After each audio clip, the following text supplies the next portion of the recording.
Baik, Assalamualaikum warahmatullahi wabarakatuh. Waalaikumsalam. Yes, 90,2 Serambi FM dimanapun Anda berada, sudah lalu terima kasih buat Anda yang masih mendengarkan 90,2 Serambi FM dimanapun Anda berada. Saya Eka Nataya untuk menjadi host webinar pada hari ini. Terima kasih untuk Anda yang masih terus bersama dengan kami. Dan selamat datang juga kepada seluruh peserta webinar OJK pada hari ini. Di hari Kamis ya, tanggal 8 Oktober 2020. Selama 2 jam ke depan kita akan sama-sama mengikuti webinar bersama dengan Otoritas Jasa Keuangan dengan tema pada hari ini adalah Kiat UMKM Bertahan di Era Pandemi COVID-19. Dan tema webinar hari ini seperti yang sudah saya sebutkan barusan adalah Kiat UMKM Bertahan di Era Pandemi COVID-19. Dan bersama dengan kita hari ini sudah hadir 2 orang narasumber, yaitu yang pertama Bapak Moise Sofian selaku Kasubag Edukasi dan Perlindungan Konsumen OJK Provinsi Aceh, dan juga Ibu Profesor Dr. Ina Primiana SEMT selaku Guru Besar FEB Universitas Pajajaran. Selamat pagi kepada Bapak Moise dan juga kepada Prof. Ina. Assalamualaikum warahmatullahi wabarakatuh. Selamat pagi, Assalamualaikum. Ya, terima kasih Bapak Ibu sudah bergabung dan juga sudah hadir bersama dengan kita. Nanti akan menjadi moderator pada hari ini adalah Bapak Bukhari M. Ali selaku News Manager Harian Serambi Indonesia. Selamat pagi Pak Bukhari. Pagi, Assalamualaikum. Ya, dan selamat pagi kepada seluruh peserta yang sudah bergabung di hari ini melalui Zoom. Anda juga bisa mendengarkan, jika tidak bisa bergabung pada hari ini, bisa mendengarkan dan menyaksikan langsung webinar hari ini melalui seluruh channel Facebook Serambi Group, baik Serambi FM atau juga Serambi News, dan sekarang juga kita sedang on air langsung di Radio Serambi FM. Baik, kepada peserta sekali lagi saya mohon untuk bisa tertib dalam mengikuti webinar ini dengan pastikan seluruh suaranya di-mute-kan ya, dimatikan.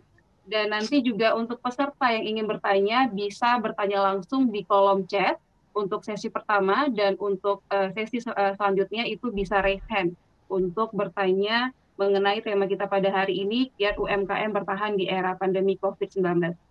Baik, langsung saja mungkin saya akan langsung menyerahkan kepada Pak Bukhari M. Ali, News Manager Harian Serambi Indonesia untuk melanjutkan, untuk menjadi moderator pada webinar hari ini. Silakan Pak Bukhari.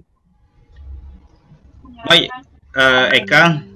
Assalamualaikum warahmatullahi wabarakatuh. Waalaikumsalam warahmatullahi wabarakatuh. Selamat pagi. Saya Bukhari M. Ali. Pagi ini mendapat kesempatan untuk memimpin acara webinar yang digagas oleh Otoritas Jasa Keuangan Provinsi Aceh. Untuk acara ini kita hadir, tadi sudah disebutkan sebagian, sebetulnya juga hadir di tengah-tengah kita yaitu Kepala OJK Provinsi Aceh, Bapak Aulia Fadli. Selamat pagi, Pak Aulia. Pagi, Pak Bukhari. Assalamualaikum warahmatullahi wabarakatuh, saudara. Waalaikumsalam. Ini ada 3 sebetulnya narasumber, yaitu Pak Aulia ini adalah Kepala OJK Provinsi Aceh yang sudah bergabung, bertugas di Aceh sejak 24 April 2018, Pak ya? Ya, Pak. Sudah 2,5 tahun, berarti sudah sangat memahami tentang Aceh, karena beliau memang sangat intens. Kita tahu bahwa OJK ini tidak hanya bertanggung jawab menjaga kesehatan industri keuangan, tetapi juga memastikan atau mendorong supaya pertumbuhan ekonomi di Aceh ini bisa tumbuh secara maksimal. Ini narasumber kita yang pertama yang sekaligus nanti akan membuka acara ini. Kemudian juga ini sangat berbahagia kita juga hadir Profesor Dr. Ina Primiana SEMT. Beliau adalah Guru Besar Fakultas Ekonomi Universitas Pajajaran Bandung. Saya kira ini kesempatan yang sangat baik ya bagi peserta yang ada di forum ini dan juga peserta lainnya yang mengikuti acara ini secara langsung, baik melalui Radio Serambi FM, melalui Facebook, dan juga melalui Instagram Serambi. Profesor Ina ini adalah merupakan salah seorang pegiat UMKM di Jawa Barat dan juga seorang akademisi di Universitas Padjadjaran Bandung seperti yang saya sebutkan tadi. Selain itu juga ada Pak Moshi Sofyan. Beliau ini yang sangat memahami, mungkin yang sehari-hari terlibat secara teknis dengan pelaku-pelaku usaha yang ada di Aceh. Beliau adalah Kasubag Edukasi dan Perlindungan Konsumen OJK Provinsi Aceh. Saudara Lun, menarik sekali tema hari ini, yaitu kiat UMKM bertahan di era pandemi COVID-19. Nanti sebelum ke sana kita tahu bahwa berbicara tentang UMKM, sebetulnya kita lalui sehari-hari dengan mereka. Misalkan saja kita berangkat dari rumah, ketika kita mengantar anak ke sekolah, kita membeli kue di warung, warung itu adalah pelaku UMKM. Kemudian setelah itu kita juga, misalnya setelah warung, mungkin bapak-bapak atau ibu-ibu sambil mengantar anaknya, terus juga menitip pakaian ke laundry. Nah, laundry ini juga pelaku UMKM. Nah, setelah itu mungkin anaknya dititip ke playgroup. Playgroup itu juga pelaku UMKM. Mungkin nanti Ibu Ina, yang Prof Ina yang akan menjelaskan lebih dalam. Kemudian juga kita sesampai di kantor, kita minum di kantin. Kantin itu juga pelaku UMKM. Jadi luas sekali sebetulnya UMKM ini. Kita tahu bahwa pasar UMKM menurut catatan BPS itu mencapai 99,99%. Jadi banyak sekali pelaku UMKM, sedangkan pelaku usaha besar hanya 0,1%. Jadi secara nasional, menurut data statistik, pelaku UMKM di Indonesia itu mencapai 97%. Terbesarnya itu di mikro, selebihnya ada di usaha kecil dan menengah. Sedangkan yang usaha besar hanya 3%. Nah, untuk itu sebelum kita memasuki ini lebih dalam, kita minta dulu sambutan dari Kepala OJK Provinsi Aceh, Bapak Aulia Fadli. Beliau yang punya acara ini, mungkin ada hal yang ingin disampaikan sebelum kita berdiskusi. Silakan Pak Aulia. Baik, terima kasih. Bismillahirrahmanirrahim. Yang sama-sama sebelumnya saya tes suara dulu, apakah cukup jelas didengar ya? Jelas Pak, jelas. Baik, yang sama-sama kita hormati dan memuliakan Profesor Dr. Ina Primiana, SIMT, Guru Besar dari FEB Universitas Padjadjaran dan pakar UMKM yang menjadi narasumber kita di pagi hari ini. Kepada narasumber berikutnya Bapak Moise Sofyan, Kasubag Edukasi dan Perlindungan Konsumen di OJK Provinsi Aceh. Bapak, ini sobat saya Pak Buhari Ali sebagai News Manager Harian Serambi Indonesia yang bertindak sebagai moderator pada pagi hari ini.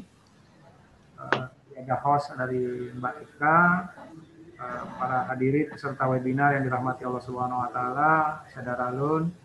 Assalamualaikum warahmatullahi wabarakatuh. Waalaikumsalam. Alhamdulillah. Anjok baru Anjok. Beda ada dong enggak?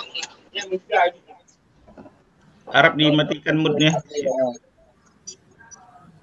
Segala puji bagi Allah, hanya milik Allah Subhanahu Wa Taala, Tuhan yang Maha Esa, yang dengan kuasanya hingga kita bisa berkumpul di acara yang berbahagia ini, webinar dengan judul Kiat UMKM Bertahan di Era Pandemi COVID-19.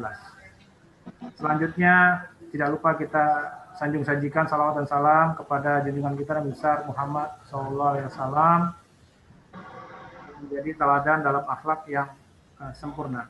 Karena Islam itu membawa orang untuk beralih ke Islam bukan karena apa-apanya, tapi karena akhlaknya yang mulia. Sehingga mudah-mudahan kita semua bisa mencontoh beliau dan sahabat-sahabat serta keluarganya sehingga bisa mendapatkan syafaat dari beliau nanti di yaumil akhir. Amin. Amin.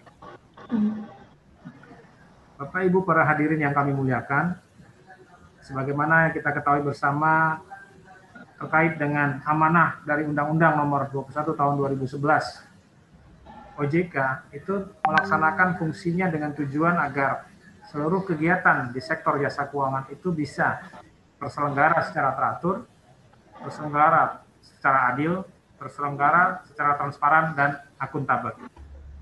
Kemudian kegiatan di sektor jasa keuangan itu juga mampu mewujudkan sistem keuangan yang tumbuh secara berkelanjutan dan stabil, serta mampu melindungi kepentingan dari konsumen dan masyarakatnya.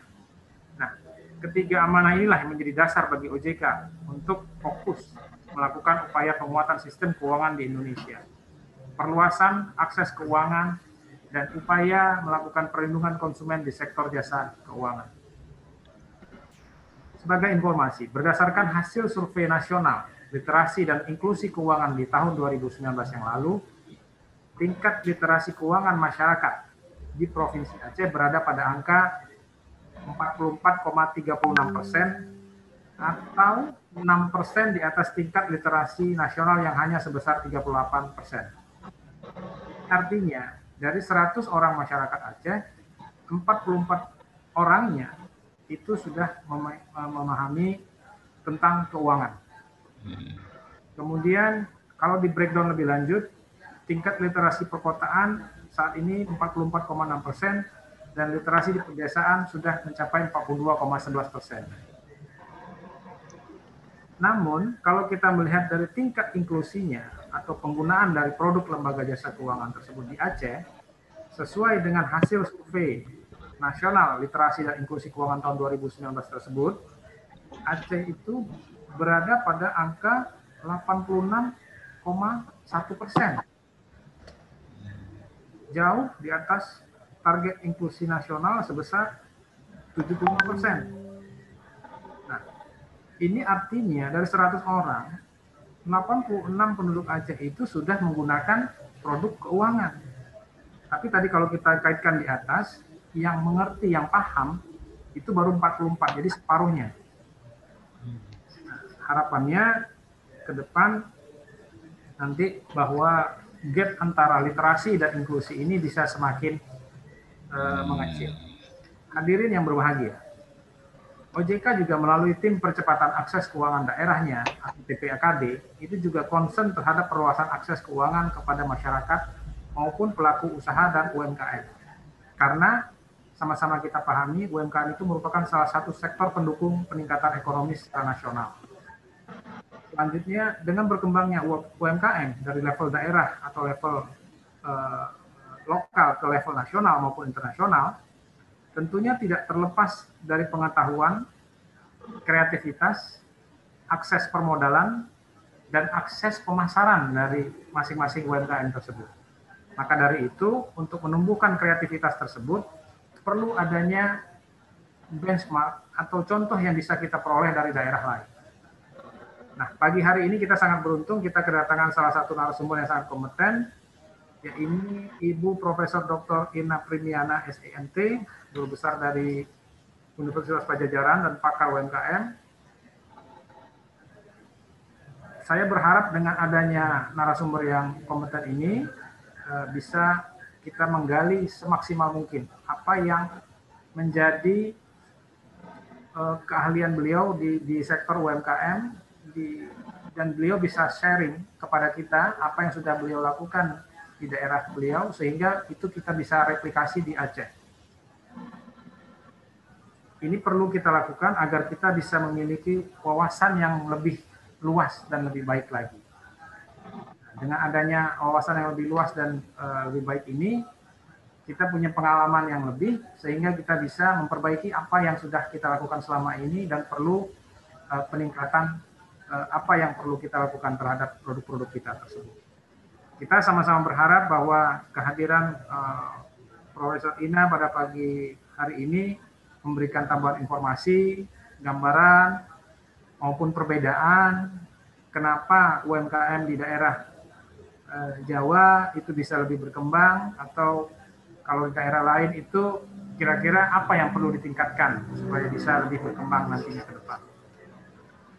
Hadirin yang saya muliakan, demikianlah kata pengantar dari saya.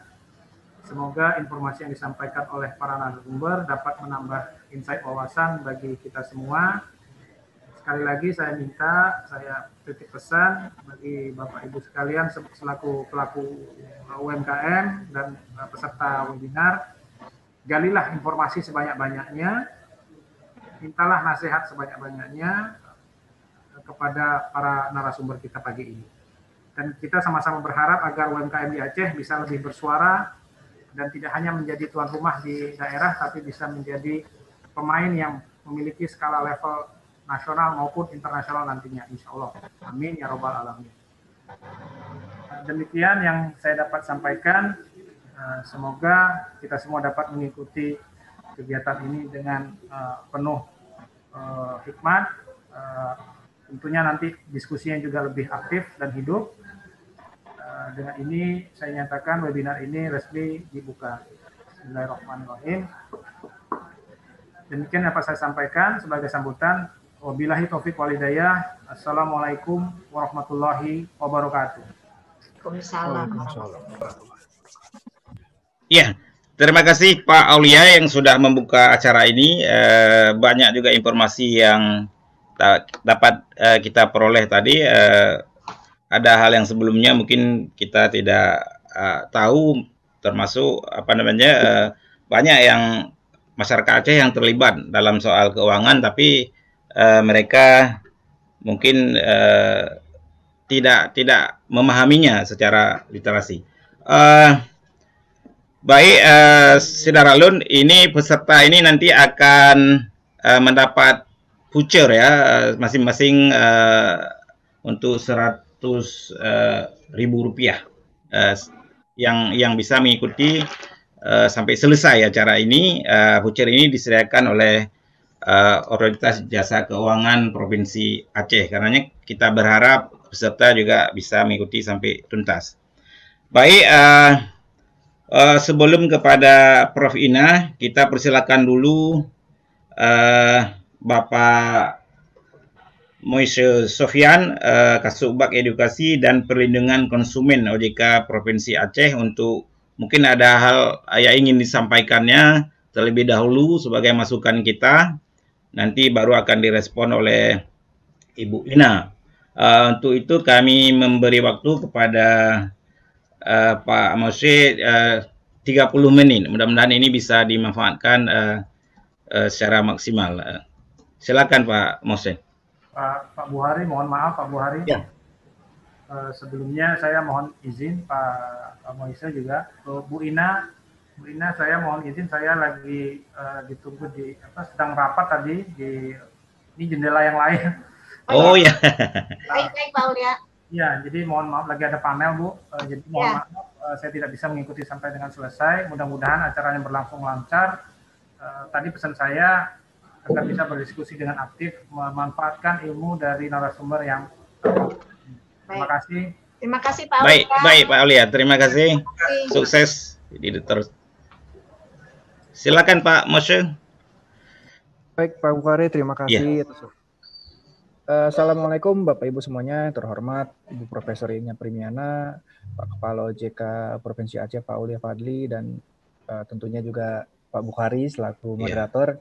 Oke, di sini sih saya mau sharing aja tentang platform digital UMKM yang akan nanti di-launching oleh OJK. Jadi ini saat ini masih pilot project. Nah, jadi di sini bisa dibilang saya nggak ngajarin apa-apa. Mungkin pasti teman-teman pelaku UMKM tuh di lapangan lebih tahu. Mungkin pasti lebih tahu dari saya tentang teknisnya seperti apa. Saya disclaimer, saya tidak lebih hebat dari teman-teman di sini.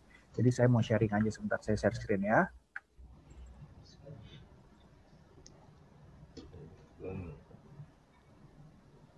Oke, sudah kelihatan Pak ya ininya ya? Iya. Share screen saya? Lihat, iya, terbaca Pak. Oke, jadi saya di sini mau share soal di sini aja lihatnya. Oke, soal digitalisasi UMKM. Nah, jadi langsung aja kita masuk. Oke, jadi pertama kita mau bahas dulu nih kendala dan potensi UMKM di Indonesia pada umumnya seperti apa sih? Nah, jadi pertama peranannya dulu kita bahas. Jadi saat ini ini data tahun 2018 itu peran UMKM terhadap PDB itu sangat besar, Pak. Jadi 60% PDB kita itu disumbang oleh UMKM, dan nggak hanya itu juga. Jadi dari total pekerja yang ada di Indonesia, 116 juta orang atau 97% total pekerja di Indonesia itu terserap di sektor UMKM. Jadi UMKM ini sektor yang besar sekali dalam artian dalam arti sumbangan PDB maupun penyerapan tenaga kerja. Nah, tapi di masa pandemik ini ya kita semua menghadapi kendala, nggak hanya UMKM semua, tapi kalau bahas spesifik tentang UMKM, kendalanya apa sih? Jadi gini, data yang kami terima saat pandemi COVID ini terjadi, hanya 6% UMKM yang masih bisa meraih keuntungan di tengah pandemi. Nah, bahkan dari seluruh peserta UKM itu sekitar 83% kena dampaknya, dan yang dampaknya cukup parah atau lebih dari 30% omsetnya turun itu sekitar 63%. Nah, saat ini pemerintah sudah menyalurkan dana bantuan sosial senilai 123 triliun, Pak, yang disalurkan ke UMKM. Tapi kami melihat di situ itu saja belum cukup. Kita penyaluran dana bantuan sosial itu bagus, iya bagus banget, tapi belum cukup karena kami lihat di sini apalagi sih masalahnya selain permodalan ya, yang kami petakan di sini adanya masalah tentang akses. Nah, untuk masalah akses ini kami coba bantu nih nawarin solusi. Solusinya kayak apa? Nah, kita mau nawarin platform online. Jadi kita harapkan dengan meluasnya akses pelaku UMKM untuk memasarkan produknya, ya nanti ujung-ujungnya juga pasti pendapatannya meningkat, makin sejahtera segala macam. Nah, sekarang potensi bisnis UMKM di Indonesia sendiri itu seperti apa? Jadi valuasi bisnis ekonomi digital di 2025 itu diperkirakan sampai 1.800 triliun, Bapak Ibu. Jadi besar banget. Nah, karena melihat potensi yang besar, jadi penting nih agar peserta UMKM bisa bermain di wilayah digital. Jadi tidak hanya di konvensional lagi gitu, tapi yang digital tuh maksudnya jadi ya jualan kopi di Aceh, tapi produknya di Aceh, tapi kita bisa jual ke Jakarta, ke Bandung, ke Semarang, kemanapun, ke Kalimantan. Nah, itu bisa melalui platform digital. Nah, ini saya mau kasih tahu dulu potret UMKM di Indonesia itu seperti apa. Jadi saat ini total pelaku UMKM di Indonesia itu ada 26 juta unit. Nah, dari 26 juta itu 98%-nya betul tadi kata Pak moderator bilang itu bergerak di mikro dan kecil.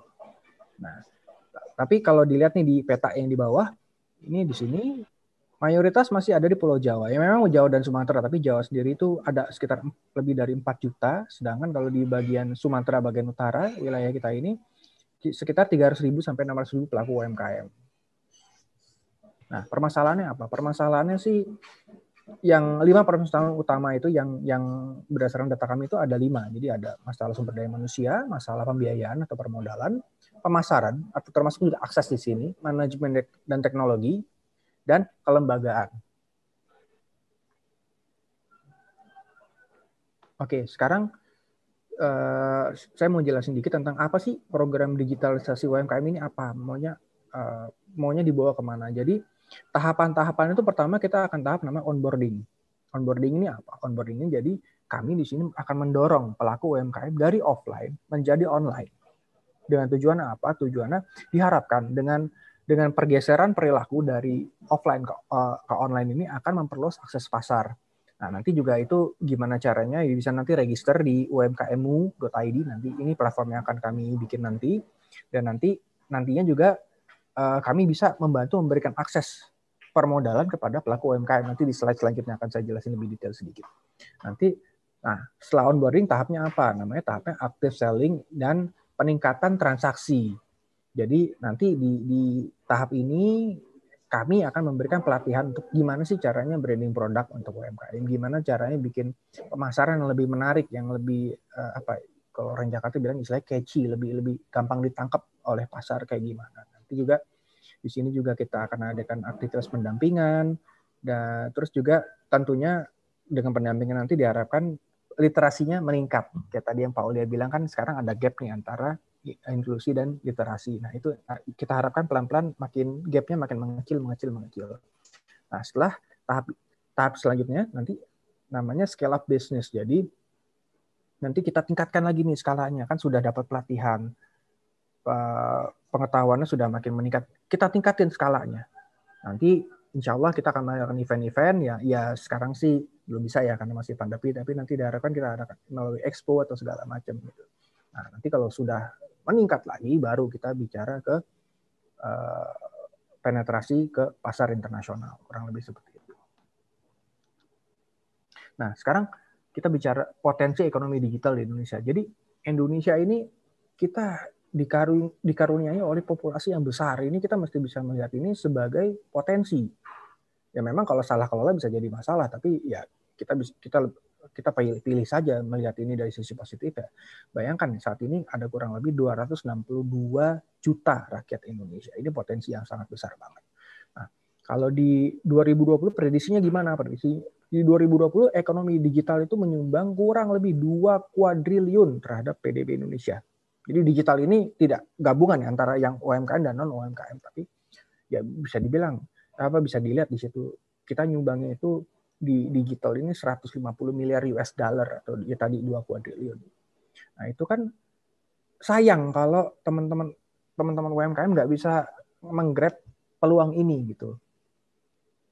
Jadi diharapkan nanti dengan ketika sudah terdorong UMKM yang tadinya offline menjadi online bisa dapatkan ya dapat kue lah dari sini, dari ekonomi digital yang bahkan di 2030 nanti juga itu lebih apa istilahnya lebih maksimal lagi. Jadi karena apa? Di situ nanti kita akan dapat namanya bonus demografi. Di tahun 2030 60% total penduduk Indonesia akan memasuki usia produktif. Itu artinya apa? Itu pasar Bapak Ibu semuanya. Itu semua peluang. Dan di usia produktif itu tuh sepertiganya generasi muda, generasi millennials, yang mana generasi milenial ini pasti melek teknologi. Gitu. Bahkan ya udah nggak bisa lepas dari gadget, semuanya belanja dari gadget, beli apapun dari gadget. Jadi ini peluang yang harus terlalu sayang untuk dilewatkan, kurang lebih kayak gitu gambarannya. Nah, sekarang mulai masuk ke platform UMKM-mu. Apa sih UMKM-mu ini apa sih? Namanya ini kita konsep digitalisasi UKM-mu ya. Nah, UMKM-mu ini apa? UMKM-mu ini jadi adalah platform digital inisiatif dari OJK yang kerjasama dengan koperasi pegawai OJK. Tujuannya apa? Untuk mendorong pertumbuhan ekonomi nasional melalui penyediaan sarana pemasaran. Jadi kami di sini menyediakan istilahnya lapaknya, pasarnya secara digital dengan menggunakan TI ya, menggunakan smartphone lah gampangnya di sini. Jadi itu tujuannya. Nah, jadi di UMKM ini kita nanti tujuannya membantu UMKM binaan OJK. Yang tadi seperti udah dibilang tadi, perluasan akses pasar karena kan ya secara logika kalau pasar makin luas, artinya kesempatan makin luas juga gitu loh. Nah, kalau kesempatan makin luas kan ya insya Allah nanti linear garis lurus itu dengan ya kesejahteraan para pelaku UMKM juga akan makin meningkat gitu. Di samping juga nanti di sini di UMKM ID ini nanti kita kerjasama nih, banyak kerjasamanya. Jadi Bapak Ibu kalau yang nantinya terdaftar di sini nggak usah pusing. Setelah kami jualan gimana pemasaran, gimana untuk logistiknya nih, untuk pengirimannya, bagaimana untuk permodalan. Nah, nanti itu saya bahas di slide selanjutnya. Nah, ini Bapak Ibu. Jadi kolaborasi OJK, UMKM dan IJK ini di umkm.id gambarannya kurang lebih seperti ini. Jadi UMKM bekerjasama dengan OJK, kita ketemunya atau titik temunya ada di UMKM platform ini. Nah, nanti kita kerjasama juga tuh dengan marketplace yang sudah mapan sekarang, contohnya dengan Tokopedia, dengan Bukalapak, Dinomarket, Sayurbox segala macam. Jadi nanti Bapak Ibu nggak usah khawatir, mau kita UMKM kan belum terlalu terkenal. Takutnya nanti jadi sempit wilayah pemasaran. Enggak, nanti kami akan kerjasama nih dengan Tokopedia dan Bukalapak ya. Sekarang siapa sih yang nggak tahu Tokopedia dan Bukalapak? Hampir semua dari kita pasti mengenal lah, atau pernah dengar paling enggak apa itu Tokopedia, apa itu Bukalapak. Nah, selanjutnya nanti juga kita kerjasama nih dengan beberapa lembaga keuangan ataupun lembaga pembayaran untuk masalah sistem pembayarannya. Ya, nanti bisa kerjasama dengan OVO, dengan fintech, dengan GoPay, dengan Dana. Ini kan sudah common ya sekarang. Kalau kita belanja bayarnya pakai Dana, bayarnya pakai GoPay. Jadi nggak usah pusing repot-repot mesti ke bank, store uang untuk transfer uang ke bayar segala macam. Jadi praktis nanti di satu platform ini semuanya bisa dilakukan di satu tempat. Nah, begitu juga dengan logistiknya. Nanti bagaimana pengirimannya? Ya kan ya nggak semua pelaku UMKM punya SDM yang ngurusin soal logistik gitu, soal pengiriman. Di sini juga kita kan kolaborasi nih untuk pengirimannya, ada kita dengan Pos Indonesia, dengan JNE, dengan Gojek, dengan Grab segala macam. Jadi nanti luas, insya Allah di sini nih istilahnya kita one stop shopping. Jadi Bapak Ibu masuk ke sini, nah udah tuh A sampai Z bisa diurusin di sini. Jadi nggak ribet-ribet ngurusin manual itu enggak gitu. Nah di sini juga nanti regulatornya ada macam-macam, nggak hanya kami, tapi di sini regulator ada OJK, ada Bank Indonesia, Kemenparekraf yang membawahi perekonomian kreatif, Kemenkop UKM, dan Kementerian Perindustrian.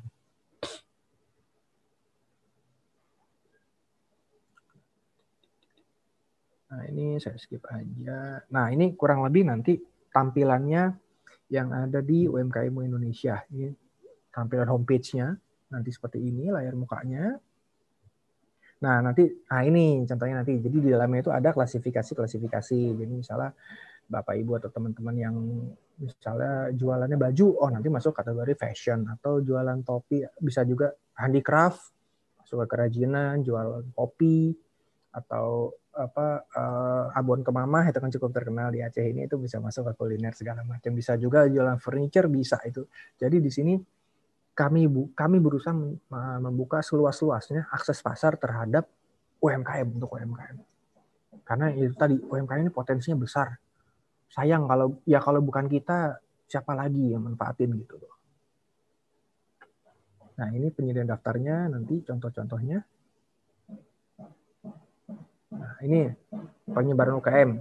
Nanti juga di sini di UMKM ID ini kelihatan tuh ada yang di Aceh ada berapa sih yang ikut UMKM ID. Jadi kita bisa ukur di situ. Kalau contohnya di sini, di Yogyakarta yang kerajinan sudah ada 712 UMKM.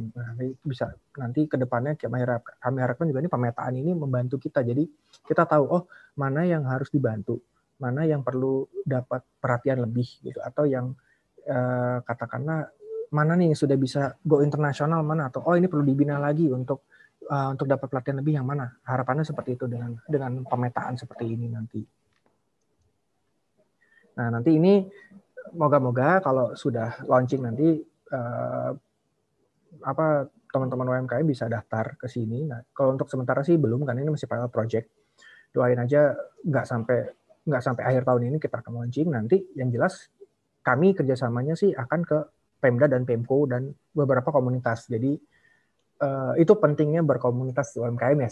Saya yakin juga di sini teman-teman pelaku UMKM sudah berkomunitas kan. Jadi nanti kalau dari situ baru kita daftar ke sini. Nanti step-stepnya tadi yang dari sampai go internasional moga-moga bisa kita implementasikan. Nah ini contoh-contohnya tampilannya. Ini yang batik, ini di Jogja kalau nggak salah. Oke, nah nanti tampilan seperti ini. Ya. Nah. Jadi ini benar-benar kalau Bapak Ibu yang pernah belanja di Tokopedia atau Lazada ya kurang lebih sama sih kayak gitu. Nanti caranya ya, metodenya. Nanti juga bisa di tracking nih, misalnya Bapak Ibu, saya sudah pesan nih 2 hari yang lalu, sekarang statusnya sampai mana ya? Itu nanti insya Allah bisa di tracking di sini. Sudah sampai gudang pengiriman, atau sudah hari ini akan sampai ke rumah segala macam. Jadi ini ya keren lah pokoknya. Saya bingung soalnya perangkum katanya gimana. Jadi, nah udah itu aja kalau ini sih nanti ini teknis internal kami. Jadi sekian dari saya Pak Iskandar. Mungkin nanti kita lanjut aja di sesi tanya jawab ya. Mungkin dari saya Pak Bukhari. Terima kasih. Wassalamualaikum warahmatullahi wabarakatuh. Salam. Waalaikumsalam. Terima kasih Pak Mose menggunakan waktu 20 menit. Saya kira tapi sangat padat, banyak informasi yang bisa kita peroleh. Selanjutnya ya kita akan mendengar dari Bu Ina. Ini saudara Lun, para pendengar siaran radio Serambi FM dan juga yang mengikuti secara live di Facebook dan Instagram Serambi, ini kita manfaatkan waktu yang tersedia ini untuk bisa mendalami apa yang akan disampaikan oleh Profesor Ina. Beliau adalah sangat paham seperti yang disampaikan oleh Pak Kepala OJK Pak Aulia tadi. Untuk itu kami berikan waktu kepada Bu Ina 40 menit. Mungkin kalau bisa lebih apa namanya, lebih pendek itu akan kita gunakan. Tapi saya rasa waktu yang tersisa cukup untuk kita berdiskusi untuk selanjutnya. Silakan Prof. Ina. Baik, terima kasih Pak Buhari. Ya. Assalamualaikum warahmatullahi wabarakatuh. Pak. Waalaikumsalam. Kemudian tadi juga terima kasih pada Pak Aulia yang sudah mengundang untuk sharing di sini. Baik, minta tolong ini ya, materi saya ya.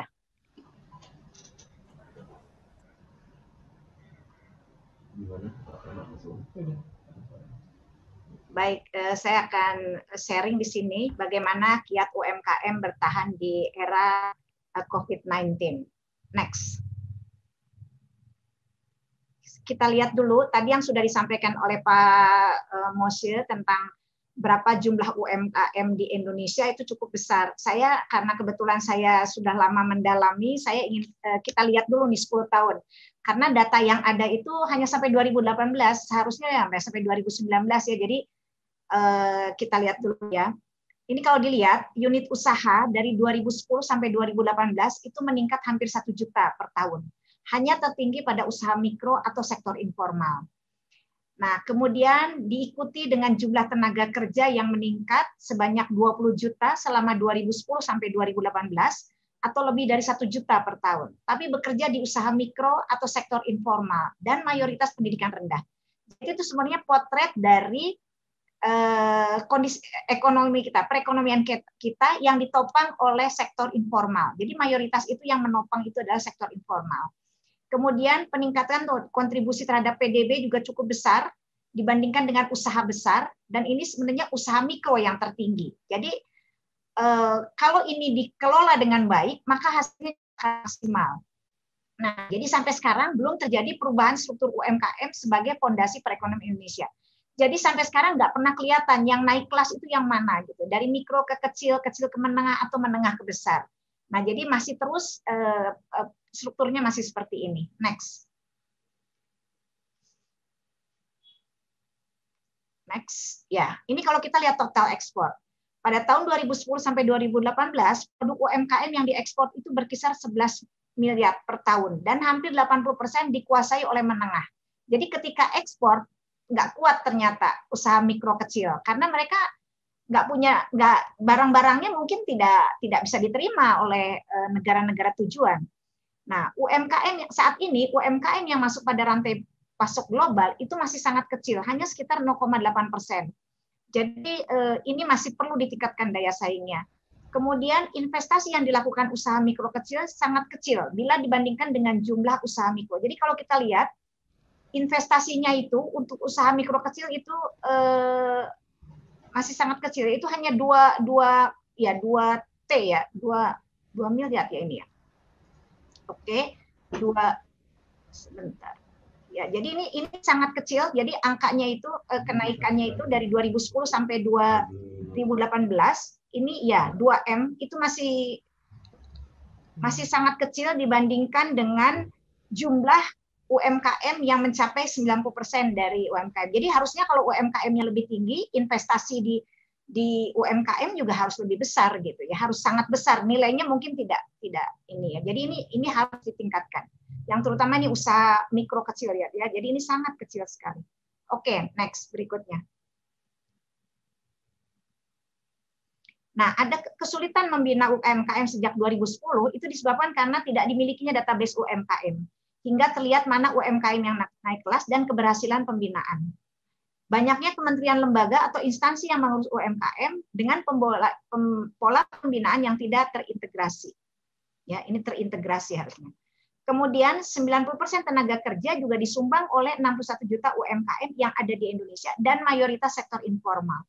Jadi ini yang sebetulnya menyebabkan sampai 2020 ini UMKM masih sepertinya jalan di tempat. Nah, jadi memang saat ini sebetulnya ada momen juga ya, ada momen ketika impor tidak diperkenankan, maka kita bisa mendorong usaha mikro kecil. Jadi supaya orang kembali ke industri dalam negeri atau UMKM lokal. Next. Nah, sebelum adanya COVID-19, UMKM dihadapkan pada disruptif ekonomi dan era industri 4.0 yang telah mengubah ekosistem UMKM. Nah, sekarang dengan adanya COVID-19, maka UMKM juga harus kembali melakukan penyesuaian-penyesuaian terhadap bisnisnya. Kita lihat ya nanti apa sebetulnya yang harus mereka sesuaikan. Next. Nah, ini beberapa sektor UMKM yang terpukul dengan adanya pandemi COVID-19, industri manufaktur, pariwisata, hotel, restoran, dan perdagangan. UMKM yang bertahan antara lain pertanian, perkebunan, perikanan, kehutanan, pengangkutan. Dan sektor UMKM yang meningkat, makanan, retail, teknologi informasi, dan kesehatan. Jadi yang agak ini mungkin nanti kita lihat pertanian. Pertanian itu sebetulnya kontributornya paling sedikit, paling kecil di antara industri pengolahan dan perdagangan. Tapi untuk saat pandemi ini ternyata pertumbuhan pertanian itu juga cukup tinggi gitu ya dibandingkan dengan yang lain, dengan industri pengolahan. Jadi pertanian sekarang lagi tumbuh di saat pandemi. Next. Rumpun pertanian ya maksud saya. Nah, sekarang bagaimana dengan stimulus? Tanpa database yang benar, maka akan sulit menjamin stimulus akan dapat membantu UMKM yang jumlahnya 60 juta dengan tepat sasaran dan adil. Sekarang kita lihat tanggal 23 September itu dari 123T itu baru terserap 82,555 triliun. Jadi baru 66,86%. Kalau mau lihat data detailnya coba kita lihat. Nah, ini bisa dilihat. Yang terserap itu 100% hanya penempatan dana untuk restrukturisasi. Jadi ini sudah 100%, malah di atas plafon. Tapi yang diminta oleh UMKM itu rata-ratanya adalah untuk stimulasi modal kerja. Tapi itu masih nol, karena masih sampai sekarang belum beres nih antara penyusunan perjanjian kerjasama antara Kemenko dan penjamin. Bisa dibayangkan nggak kondisi UMKM saat ini gitu, setelah berapa bulan, 6 bulan, 7 bulan gitu ya, dengan kondisi yang tidak ada demand. Nah, mungkin ini yang perlu diperhatikan juga. Yang ini masih kurang ya, masih 34% lagi ya, kurang lebih. Next. Berikutnya. Oke. Nah, ini beberapa dampak pandemi pada UMKM itu sebetulnya kalau dilihat, ini saya ambil contoh di Jawa Barat, ini mengambil penurunan omset itu bisa mencapai 75%. Nah, hal ini disebabkan tidak adanya pesanan yang masuk atau adanya pembatalan pesanan yang sudah masuk gitu ya. Jadi ini kejadiannya seperti itu. Kemudian produksi juga kapasitasnya sangat menurun ya. Jadi hanya sampai 40%. Itu pun yang 40% itu karena dia ada pivot ini, pindah dari ke sektor lain gitu ya yang dia lakukan. Dari sisi tenaga kerja, UMKM juga merumahkan karyawan atau memberhentikan total karyawannya. Stok juga saat ini stok berlimpah akibat tidak ada pembeli. Khususnya ini yang eksportir. Jadi ada golongan yang asepsi gitu ya. Ini stoknya berlimpah, tidak ada pembeli. Perusahaan tidak bisa membayar upah atau gaji pegawai. Kemudian sulit memperoleh bahan baku produksi. Nah, tapi ada juga selama pandemik beberapa UMKM fashion dan pria mereka melakukan pivot. Ini lumayan mengalami pertumbuhan. Tapi yang mereka buat itu adalah APD berupa coverall hazmat, masker non medis, dan face shield. Namun untuk coverall hazmat sekarang mengalami penurunan, bahkan tidak berproduksi sama sekali dikarenakan harus bersaing dengan produk impor dan perusahaan lokal berskala besar. Jadi ini yang perlu diperhatikan juga, karena sekarang overproduksi juga di Jawa Barat juga saya punya banyak yang kirim ke saya, itu banyak yang bertumpuk gitu. Karena dinas-dinas juga itu sangat tergantung dari pusat. Nah, yang dipilih itu kadang-kadang yang punya perusahaan besar atau yang import. Padahal mereka sudah mengikuti standar-standar yang diharuskan oleh WHO. Nah, tapi bagi perusahaan yang tidak melakukan pivot, ya sudah terpuruk dia, tidak berproduksi lagi. Next. Nah, ini saya ambil contoh hasil survei di Kota Bandung. Saya ambil bulan kemarin, tanggal 17 sampai 26 Juli, maksudnya bulan Juli, diambil data UMKM di 30 kecamatan. Kota Bandung ada 30 kecamatan, ada 2.704. Nah, mayoritas UMKM memang mengalami penurunan pendapatan, tapi mayoritas mereka masih bertahan, tidak tutup, hanya mengurangi pegawai dan dikerjakan sendiri. UMKM yang pendapatannya stabil bahkan meningkat itu adalah kuliner. Ada malah Batagor ya, di Bandung terkenalnya Batagor, itu dia ekspor ya. Dia tetap bertahan. Mayoritas mereka meminta untuk pelatihan digital marketing. Jadi sebenarnya cocok dengan yang tadi Pak Moses sampaikan ya, dan pengembangan produk untuk menjawab tantangan digitalisasi. Mayoritas bantuan yang dibutuhkan adalah juga bantuan untuk modal kerja. Yang tadi sebetulnya bantuan PEN itu masih 0 gitu ya. Itu. Next. Ini saya mau tunjukkan juga, nah ini dampak pendapatan usaha setelah ada wabah, 94,10% itu menurun dari semuanya, dari 2.700 yang diteliti. Kemudian jumlah pendapatan bersih yang diterima juga yang tadinya berkisar antara 1 juta sampai 500.000 sampai 5 juta per hari, sekarang drop. Kita bisa next lihat. Sekarang malah kurang dari 500.000, 68,40% itu berkurang, hanya kurang dari 500.000 sehari. Jadi memang sangat ini sekali ya, dampaknya luar biasa. Kemudian, nah ini pembinaan atau pendampingan yang diharapkan pada saat ini. Mereka berharapnya itu ada manajemen usaha yang mereka bantuan ini, permodalan, keuangan, pendampingan itu adalah mereka bagaimana mengatur cash flow mereka, keuangan mereka, dan juga tentang pemasaran. 24%. Jadi yang 29% ini adalah masalah keuangan, 24% masalah pemasaran, dan yang ungu ini pengembangan produk. Karena mereka sudah harus beralih tadi dengan mungkin ada yang nggak bisa dengan produk yang ada. Jadi perlu diversifikasi produk atau pengembangan produk. Next. Nah, bantuan yang diharapkan pada saat ini kita lihat adalah stimulus bantuan modal kerja. Tapi kan tadi lihat ya, di PEN itu baru masih 0 karena masih belum selesai kerjasamanya, nggak tahu sampai kapan tuh selesainya. Nah, terus udah gitu ada bantuan pemasaran. Ini kami juga menyarankan, ini alangkah baiknya juga kalau pemerintahan kota, kabupaten, atau kantor-kantor instansi yang ada di sekitar, itu bisa membantu untuk membeli produk-produk mereka, terutama yang ya kalau yang makanan ya untuk rapat-rapat mungkin bisa ya, kalau yang tidak pas yang lagi tidak WFH, atau ini banyak, atau yang percetakan atau apa ya itu mungkin bisa dibantu, atau yang jahit jadi seragam misalnya seperti itu. Yang 28% ini dia bantuan sosial, jadi ada bantuan sosial. Kemudian, nah ini prospek atau peluang usaha ke depan. Mereka ternyata semua masih optimis, masih bisa berjalan dan berkembang, ada 44%, masih bisa berjalan dan namun tidak berkembang itu 44%. Nah ini yang sebetulnya perlu dibantu oleh instansi atau lembaga terkait yang ada di daerah tersebut. Next.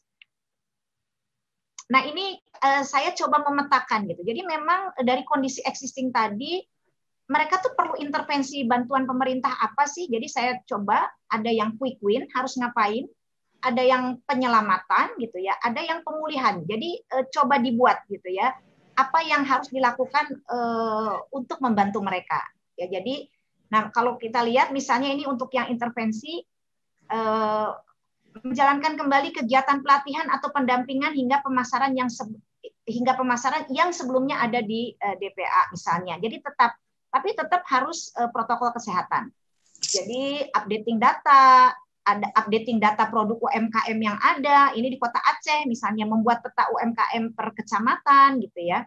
Jadi ini terus nanti penyelamatan harus apa? Jadi kampanye belanja produk UMKM Kota Aceh misalnya. Nah ini adalah contoh-contoh pemasaran, pelatihan pemasaran online, pembelian produk UMKM oleh belanja pemerintah atau BUMD, atau OJK misalnya. kemudian menyemarakan belanja marketplace yang digital, baik offline, online gitu, yang dibuat oleh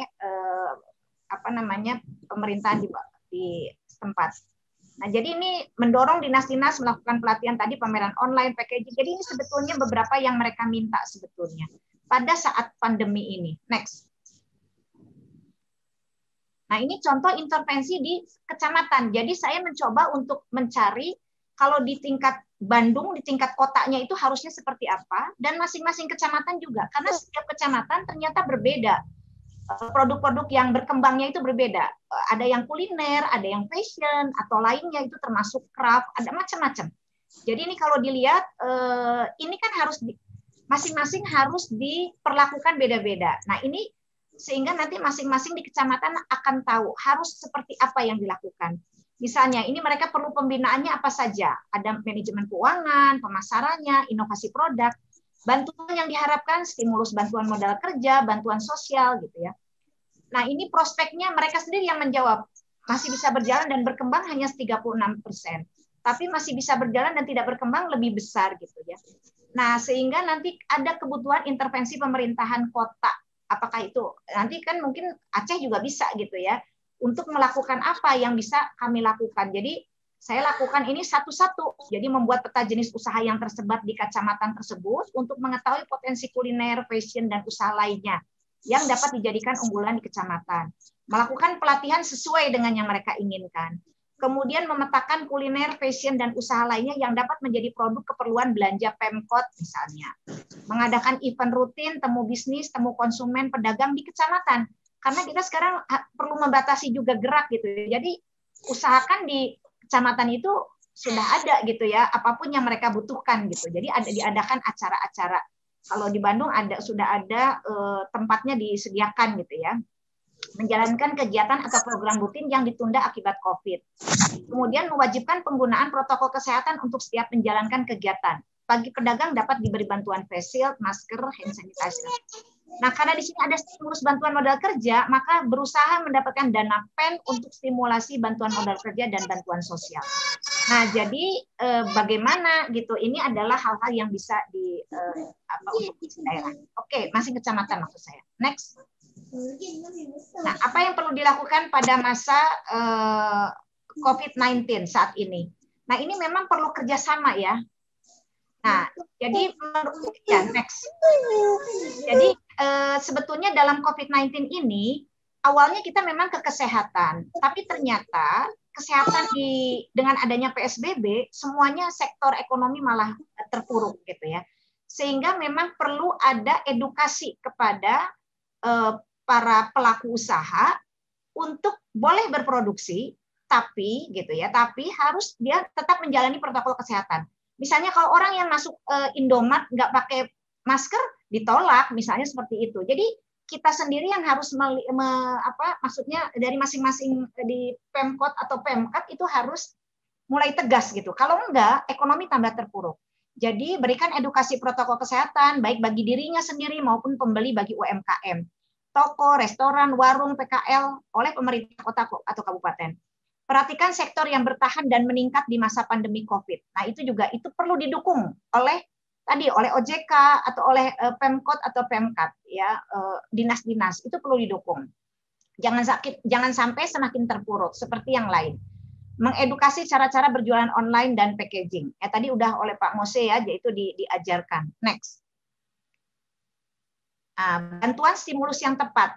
Tepat itu adalah tepat waktu, tepat UMKM, dan tepat skemanya gitu ya. Jadi jangan salah gitu. Ini siapa yang tahu gitu ya. Kalau kita punya data yang baik, maka Pemkot atau Pemkap ataupun OJK itu bisa langsung arahnya itu tepat gitu ketika akan memberi bantuan.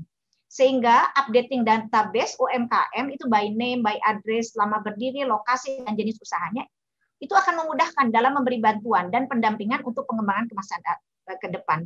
Sehingga tidak sulit seperti sekarang ini, susah sekali dana bantuan itu terserap. Padahal yang perlu banyak, uangnya juga banyak, tapi nggak ketemu gitu ya. Oke, next. Nah, ini diperlukan juga saat ini adalah linkage UMKM dengan usaha besar atau BUMN serumpun.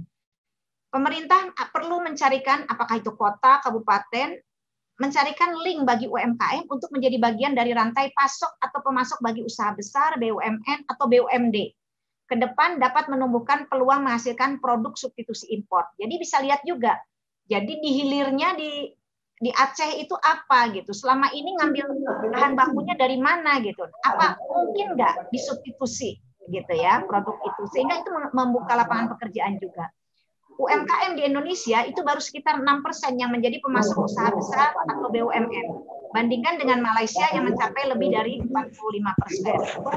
Menurut data BPS, industri besar, sedang, dan IKM yang tumbuh dan serumpun itu tidak lebih dari 40%. Artinya apa? Industri besar dan sedang kalau dilihat dari data BPS, yang tumbuh itu tidak pernah terhubung dengan IKM yang tumbuh gitu. Jadi misalnya kalau sektor makanan minuman tumbuh di industri besar dan sedang, nah di UMKM-nya itu belum tentu makanan dan minuman yang tumbuh. Atau ada industri mesin dan barang dari mesin lainnya nggak tumbuh juga gitu. Artinya linkage-nya nggak. Nah, ini bisa kita pelajari bahwa rata-rata memang usaha besar atau itu tidak ada hubungan, tidak tersambung, tidak terhubung, mereka rata-rata impor. Nah, ini sebenarnya saat ini adalah peluang bagi kita. Juga meningkatkan belanja pemerintah, BUMN dan BUMD untuk membeli produk UMKM. Tentunya ini harus diperbaiki kualitas untuk memenuhi standar usaha besar pemerintah atau BUMN. Pemerintah juga sekarang harus mulai mempercayai produk dalam negeri, produk UMKM. Misalnya di government procurement, jangan semuanya barang import. Harus mulai barang-barang UMKM itu mulai diterima, dipercaya gitu ya. Tapi tetap dengan perbaikan standarnya. Baik, berikutnya. Nah, ini juga pre-scaling up. Jadi artinya scaling up ya. Jadi UMKM yang mendapat bantuan saat ini, kalau ada yang dapat bantuan, itu harus didampingi juga. Sebelum di scaling up, nah ada pre-nya gitu. Selama pandemi COVID-19 terkait dengan pengembangan bisnisnya. Misalnya bagaimana dia belajar digital dan penggunaan cara-cara baru memasarkan produk. Sekarang baru 5% dari jumlah UMKM yang berjualan secara online. Mayoritas belum dapat memaksimalkan peluang bisnisnya. Tidak bisa menggunakan peluang yang ada. Kemudian juga ini tadi saya sampaikan sudah menetapkan produk-produk UMKM yang bisa masuk pada daftar produk pada pengadaan pemerintah, government procurement. Ini sebetulnya untuk mengurangi barang impor. Next. Nah, jadi terakhir, bagaimana menjaga agar UMKM dapat naik kelas pasca pandemi COVID-19? Yang pertama memang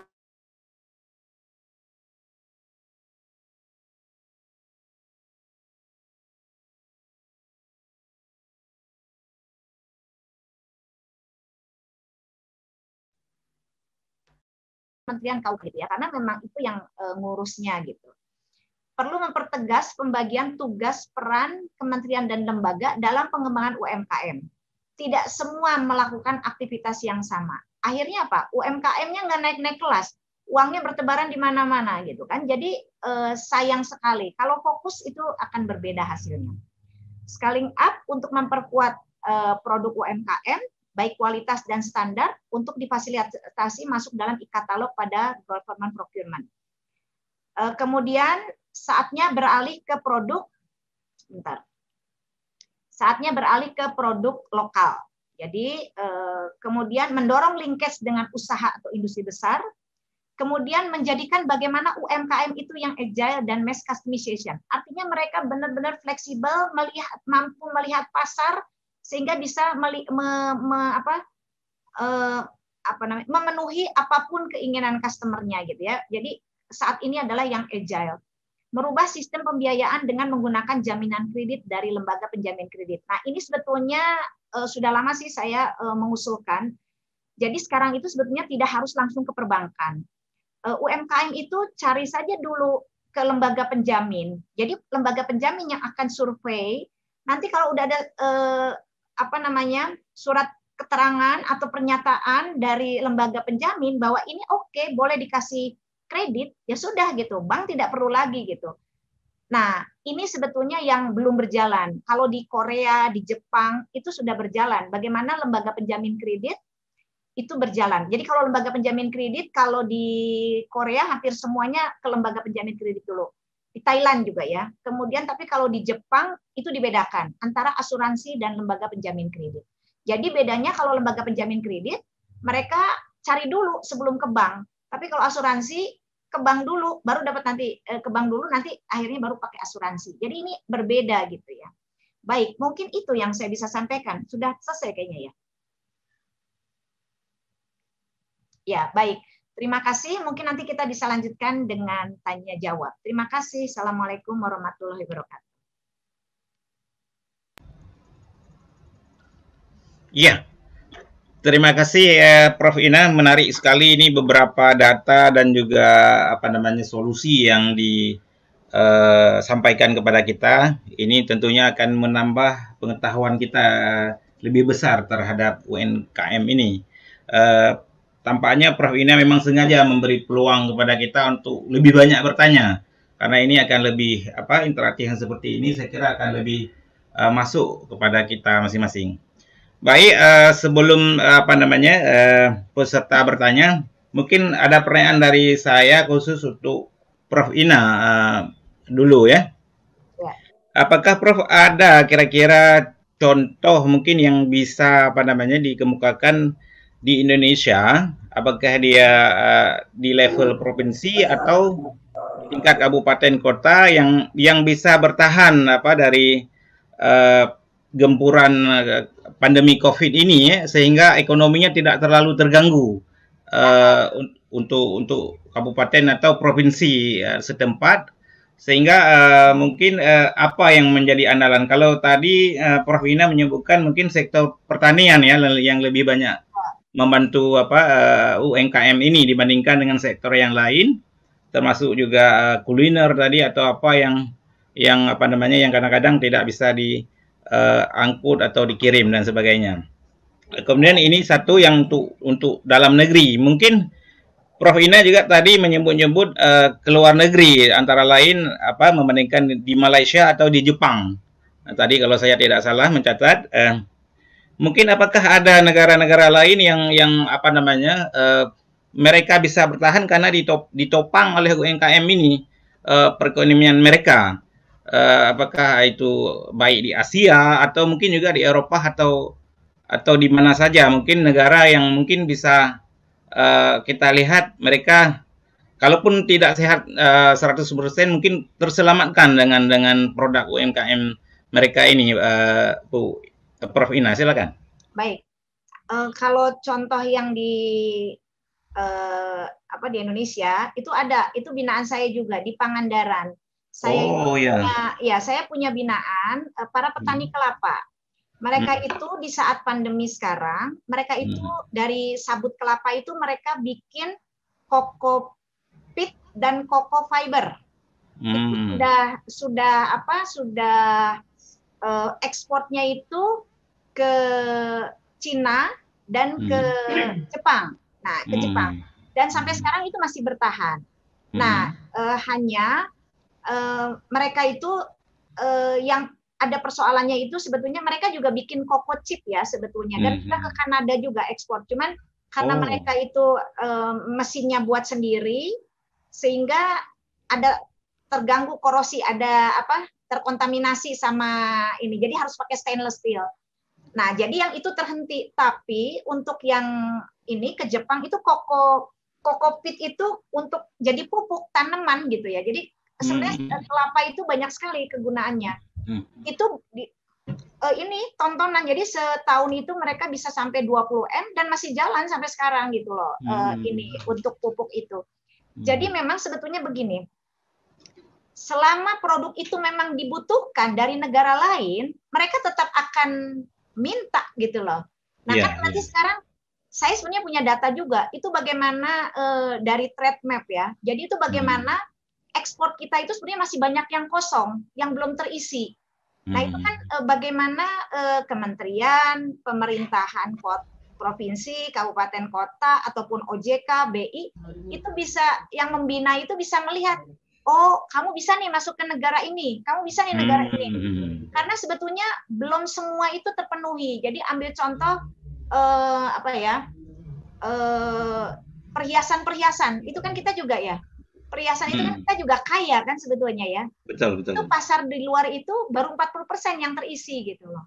Nah, kan itu udah jelas tuh yang minta tuh negara mana saja. Jadi bisa dilihat di trade map ya, webnya.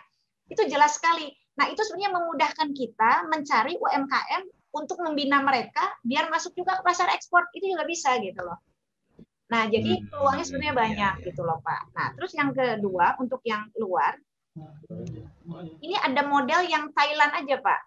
Thailand itu, dia itu, atau sebenarnya jangan Thailand dulu deh, Cina aja. Cina itu dia bikin pabrik di ini, industri kecil, mikro kecilnya semua ikut kok gitu loh. Jadi itu satu rantai gitu loh, rantai pasarnya gitu. Karena itu yang membuat daya saingnya menjadi kuat gitu. Kenapa? Nah, sementara kalau kita industrinya ada di sini, bahan bakunya itu impor. Impor itu ada biaya logistiknya kan, jadi mahal. Nah, sekarang sebetulnya kita punya peluang bagaimana supaya industrinya itu, jadi sekarang dengan adanya COVID-19 ini ketahuan bolong-bolongnya si industri. Industri hilir itu ternyata itu karena dia nggak boleh import itu. Padahal kalau dari dulu dia pakai barang dari dalam, dia nggak akan bermasalah dengan bahan baku gitu. Kecuali bahan baku yang memang kita nggak bisa buat ya, itu sih oke dari import ya. Tapi kan itu bisa disiasati juga. Misalnya ambil contoh tekstil. Itu kain kita itu cottonnya itu 100% itu dari impor, 90% itu dari impor. Tapi kan itu mahal ya, lama-lama kan ini. Kenapa kita nggak coba? Kita kan buat punyanya cuma rayon. Ya jadi kita mix lah rayon sama cotton itu kita mix, kita buat yang mixnya sehingga nggak usah terlalu banyak importnya kayak gitu Pak. Jadi sekali lagi kalau yang tadi Malaysia, Cina seperti itu. Jadi dia rantai pasoknya, kemudian di Thailand itu juga sama, di Malaysia juga sama. Jadi mereka betul-betul walaupun sekarang mereka juga rontok Pak, tapi ada beberapa kalau lihat di trade map masih ada yang naik juga gitu ekspornya itu Pak. Iya, luar biasa Prof Wina ya, memang tadi disebutkan Pangandaran ya Prof Wina yang dibina secara rutin. Ya, ada tahun saya di sana. Oh ya. Tentunya kami ucapkan selamat untuk Prof Wina yang sudah menjadi contoh, mungkin bisa ditiru oleh seluruh daerah yang ada di Indonesia kabupaten kota. Baik, Saudara Lun, teman-teman peserta Zoom secara virtual, ini akan ada dua bentuk perayaan, baik yang tertulis maupun nanti yang akan diajukan langsung. Nah, bagi yang akan mengajukan perayaan langsung, nanti akan kami pilih 5 orang. Ini tapi belum, nanti akan kami pilih 5 orang. Itu masing-masing yang mengajukan perayaan akan mendapat tambahan voucher 100 rupiah. 100.000 rupiah. Jadi nanti di samping sebagai peserta juga karena aktif bertanya akan dapat lagi. Jadi double dapatnya. Nah, baik, sebelum sampai ke situ, ini ada perayaan yang pertama untuk mode ya. Ini dari perayaan dari peserta Baidawi. Baidawi ini menanyakan kepada Pak Maisel. Saya mau menanyakan pertanyaan kepada Bapak Maisel Sofyan, bagaimana caranya untuk mendaftar menjadi mitra UMKM MU dan apa keuntungan setelah mendaftar? Sekian, terima kasih. Silakan Pak Maisel. Baik, terima kasih Pak Bukhari. Saya langsung jawab aja ya. Jadi kalau saat ini emang UMKM-mu kami belum membuka pendaftaran secara umum, tapi nanti kami akan buka pasti karena sekarang itu masih pilot project. Nah, apa sih? Tapi untuk sementara ini apa sih kira-kira yang Pak Baidawi bisa lakukan?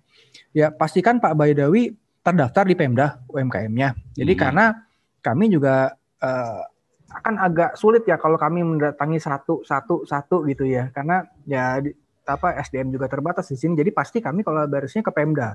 Kami pasti akan minta datanya itu baik ke Pemprov maupun ke Pemko. Itu pasti kami akan minta.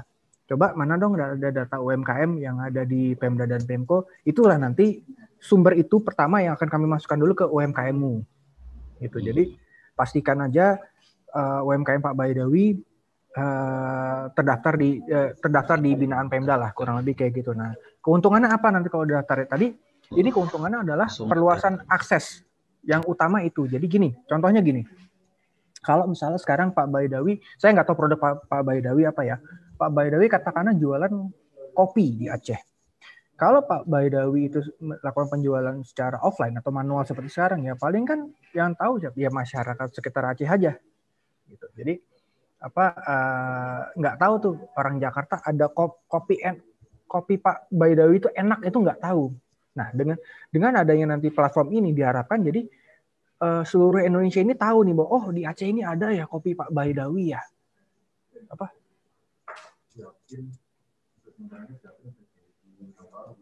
Jadi ada ya, jadi kopi Pak Baidawi. Oh, saya bisa pesen nih. Saya nggak mesti jauh-jauh ke Aceh dulu untuk menikmati kopi Pak Baidawi. Saya bisa juga pesan dari Jakarta aja gitu loh. Jadi nggak usah repot-repot pergi ke Aceh, saya bisa menikmati produknya Pak Baidawi. Dan samping juga jangan lupa perbaiki packagingnya, dibagusin. Mungkin ya jangan sampai kan dipersiapkan tuh Pak hal marketing seperti itu.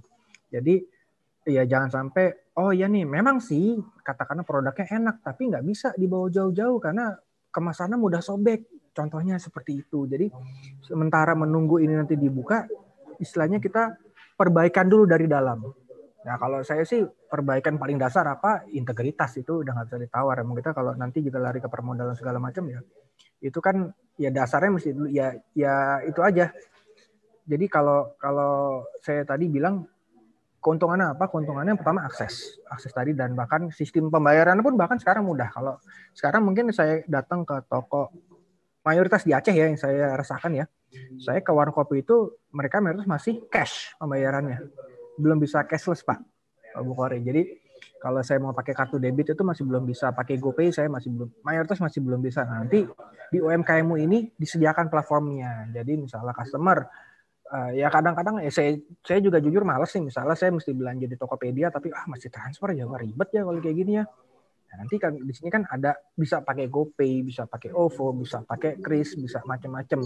Ada beberapa alternatif nanti untuk metode pembayaran. Nah, jadi keuntungannya itu. Jadi cashless lebih praktis dan cakupannya lebih luas yang jelas. Kurang lebih sih seperti itu Pak Baidawi. Dari saya sekian Pak Bukhari, terima kasih. Baik, selanjutnya ini pertanyaan untuk Prof. Ina ya. Untuk Prof. Ina dari Zawil Kaimah, UMKM Selaras. Pertanyaannya begini Prof. Ina, bagaimana cara agar UMKM tetap mendapat pemasukan yang stabil selama pandemi ini Bu? Apa yang harus dilakukan? Terima kasih, itu pertanyaannya Prof. Ina. Sebentar. Ini saya barusan hilang, maaf suaranya hilang barusan. Oh ya. Yang dari siapa Pak? Dari Zawil Kaimah. Oh sebentar, belum baca saya. Oh ya, apa tanyanya? Ya, pertanyaannya bagaimana cara agar UMKM tetap mendapat pemasukan yang stabil selama pandemi ini Bu Ina? Apa yang harus dilakukan?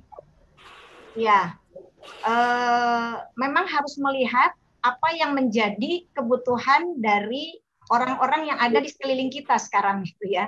Jadi memang harus pintar-pintar melihat kebutuhan gitu. Jadi orang yang berhasil saat ini adalah orang yang bisa memenuhi kebutuhan orang saat ini gitu. Jadi apa aja gitu ya harus dicari gitu. Jadi tadi yang saya bilang itu ada yang dia beralih bisnisnya, itu ada yang dia tetap bertahan, tapi ada yang juga beralih karena dia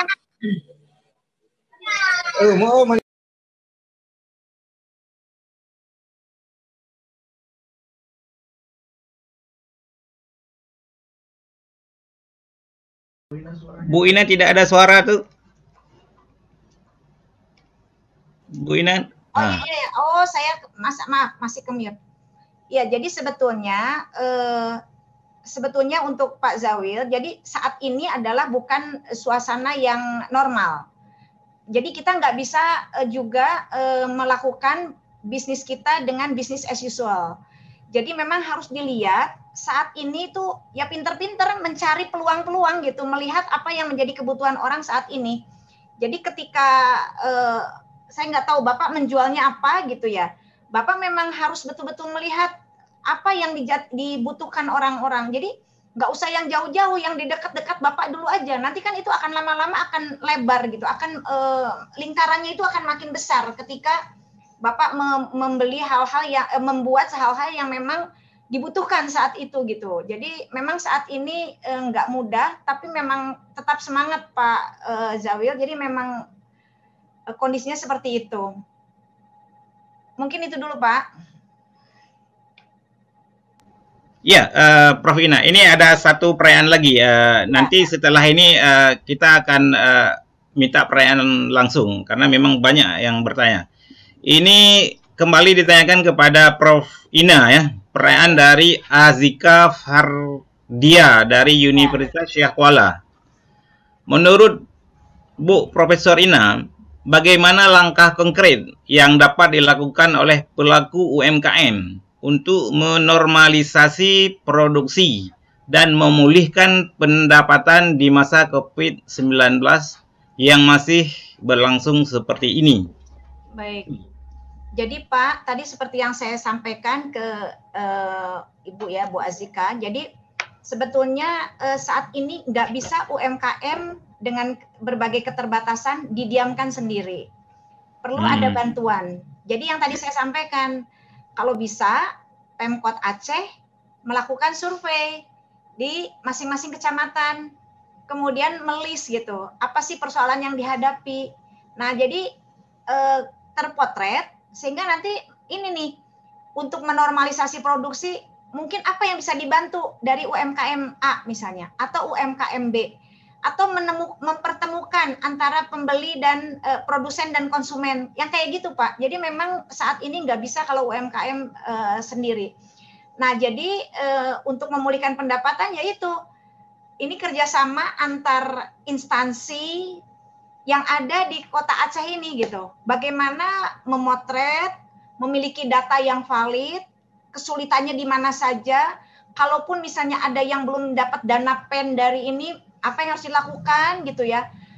Nah, hal-hal seperti itu Pak yang harus dilakukan. Jadi untuk menormalisasi produksi saat ini memang karena kebanyakan orang juga di PHK, daya beli turun gitu loh. Nah, jadi itu yang tadi bagaimana mempertemukan antara penjual dan pembeli ini. Nah, itu kan harus ada petanya ya Pak ya. Nah, jadi kalau misalnya di kecamatan itu jelas gitu ya, ya mungkin Pemkot bisa beli atau bisa ekspor import antar kecamatan juga itu bisa terjadi sebetulnya. Jadi di kecamatan ini apa yang mau diunggulkan misalnya seperti itu. Jadi memang untuk saat ini nggak mudah sih ininya, tapi memang harus peran serta semua, nggak bisa UMKM dibiarkan sendiri juga.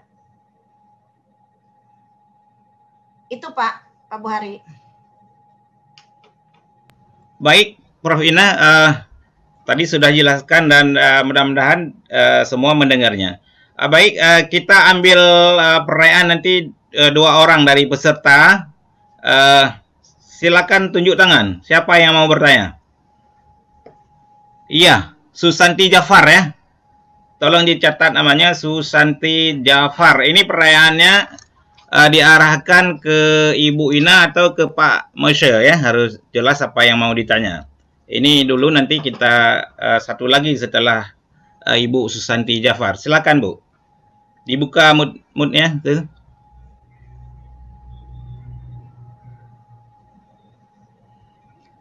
Nyonam cetak namanya. Susanti Jafar nanti. Belum terbuka Pak. Buka mood-nya, dibuka mood-nya Bu Susanti. Mood-nya belum terbuka. Ya, oke, silakan Bu Susanti. Kemana diarahkan? Ya, baik. Terima kasih Pak Bukhari Emali. Pertanyaan saya tujukan kepada kedua narasumber.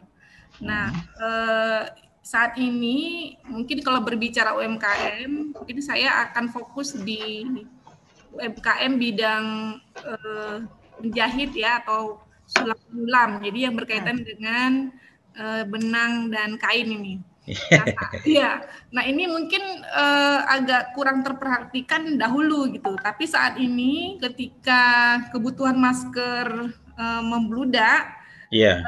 para penjahit ini sedikit terangkat, sedikit mendapat perhatian karena ada pesanan-pesanan dari dinas gitu ya, dan dari beberapa lembaga lainnya. Nah, tapi faktanya selama ini memang UKM ini kurang tersentuh. Sementara para pengrajin ini bertambah terus. Beberapa lembaga buat pelatihan, terciptalah para UKM ini, tenaga kerja di bidang menjahit ini terus menerus. Nah, yang saya lihat mereka justru tidak punya pendapatan, malah pendapatan sangat minim. Kenapa? Pertama, tidak banyak konsumen yang menjahit baju. Yang kedua, bersaing dengan produk-produk yang ada dari luar, yang dengan harga yang sangat murah ya. Kemudian mungkin ya soal kualitas mungkin tergantung ya. Tapi ini tersaingi sehingga mereka ketika menjahit mau menjual, memproduksi itu akhirnya kalah saing dan tidak laku. Nah, ini bagaimana Bapak Ibu mungkin mencermati kondisi ini, karena mereka juga akhirnya tidak bisa punya pendapatan yang yang layak lah gitu di mereka.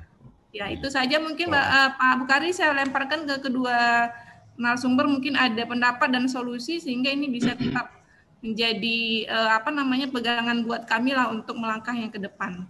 Terima kasih. Assalamualaikum warahmatullahi wabarakatuh. Waalaikumsalam. Kami persilakan Pak Maisha dulu yang menjawab ya. Silakan Pak. Baik, tadi. Silakan di-mute kembali Ibu Susanti. Oke. Ya, pertanyaannya segini. Jadi kan tadi Bu Susanti kurang lebih merasa di UMKM bidang fashion lah ya, saya bisa katakan ini jahit-menjahit kurang diperhatikan ya. Nah, tadi ya sejalan dengan yang tadi Prof Ina katakan bahwa memang di sini perlu sinergi antar lembaga. Jadi either Pemko atau Pemprov itu coba di mapping di Provinsi Aceh ini per kecamatan UMKM-nya apa aja, dan di list, oh fashion sekian, ini sekian, peluangnya ada di mana. Itu yang menurut saya perlu urgent dilakukan itu dulu. Jadi di mapping, jadi biar bisa kelihatan mana yang perlu dibantu, mana yang perlu, oh ini sudah bisa ditingkatin ke level berikutnya segala macam. Nah, tapi tadi kembali kalau saya sih fokus ke apa yang bisa dilakukan oleh pelaku UMKM ya. Yang tadi Bu Susanti sendiri menyinggung sedikit kalau kualitasnya ya harus bisa bersaing, Bu.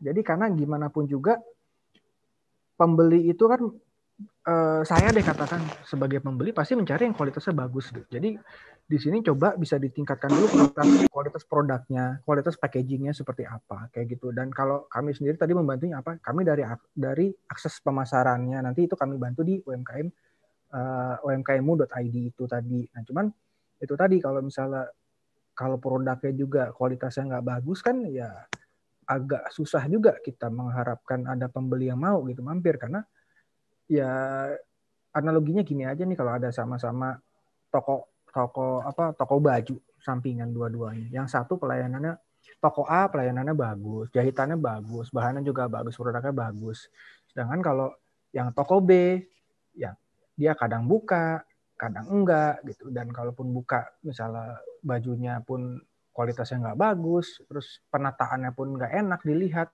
pelayanan juga nggak ramah, ya itu kan secara otomatis pasti pembeli pasti ke toko A yang wah enak di sini, dia pelayanannya bagus dan oh iya memang jahitannya bagus, kualitasnya bagus, jadi memang kualitas berbicara di situ Bu.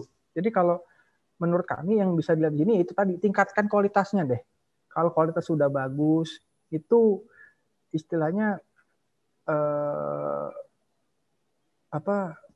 ya keberhasilan itu udah jadi resiko istilahnya gitu. Kalau saya ngomongnya sih kayak gitu. Jadi kalau kualitas sudah bagus pasti dicari orang kok.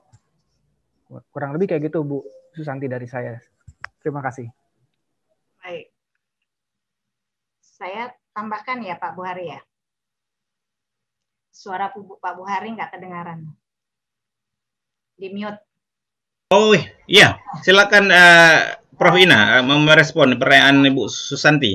Ya, Bu Susanti ini adalah salah satu contoh UMKM yang memang perlu dibina gitu. Itu harus ditanya, Ibu udah siapa yang membina saat ini gitu ya.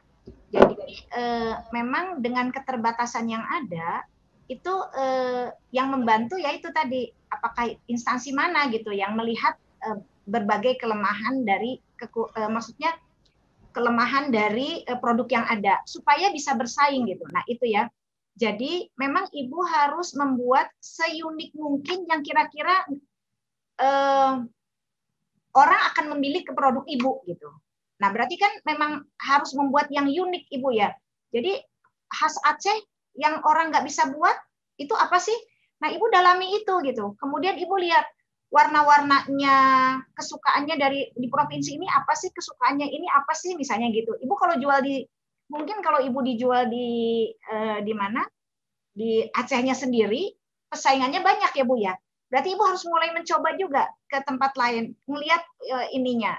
Mungkin juga ke negara lain. Tapi satu hal, ibu memang betul harus perbaiki kualitas dulu, kemudian terstandar Bu. Artinya ibu jangan berubah-ubah. Jadi ketika pesanannya 1-2 oke, standarnya bagus. Tapi ketika ibu ada pesanan banyak 50, ibu mulai abai nih dengan standar. Nah itu juga nggak bisa gitu.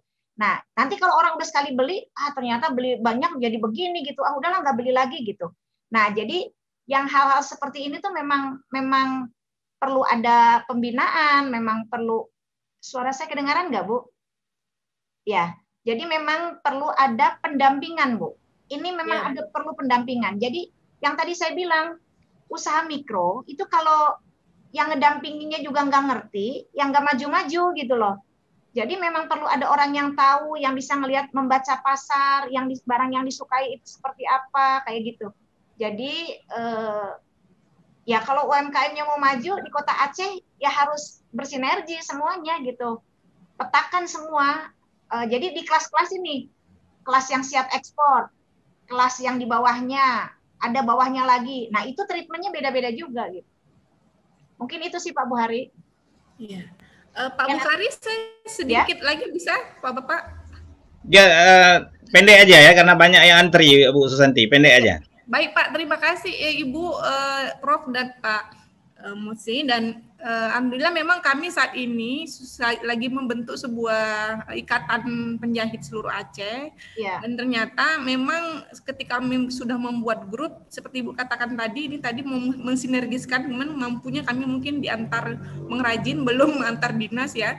Nah ini lagi proses jalan, dan saya pikir kayak Ibu bilang tadi, kami lagi mendata saling kebutuhan kami apa, kemudian nanti mungkin saling memenuhi.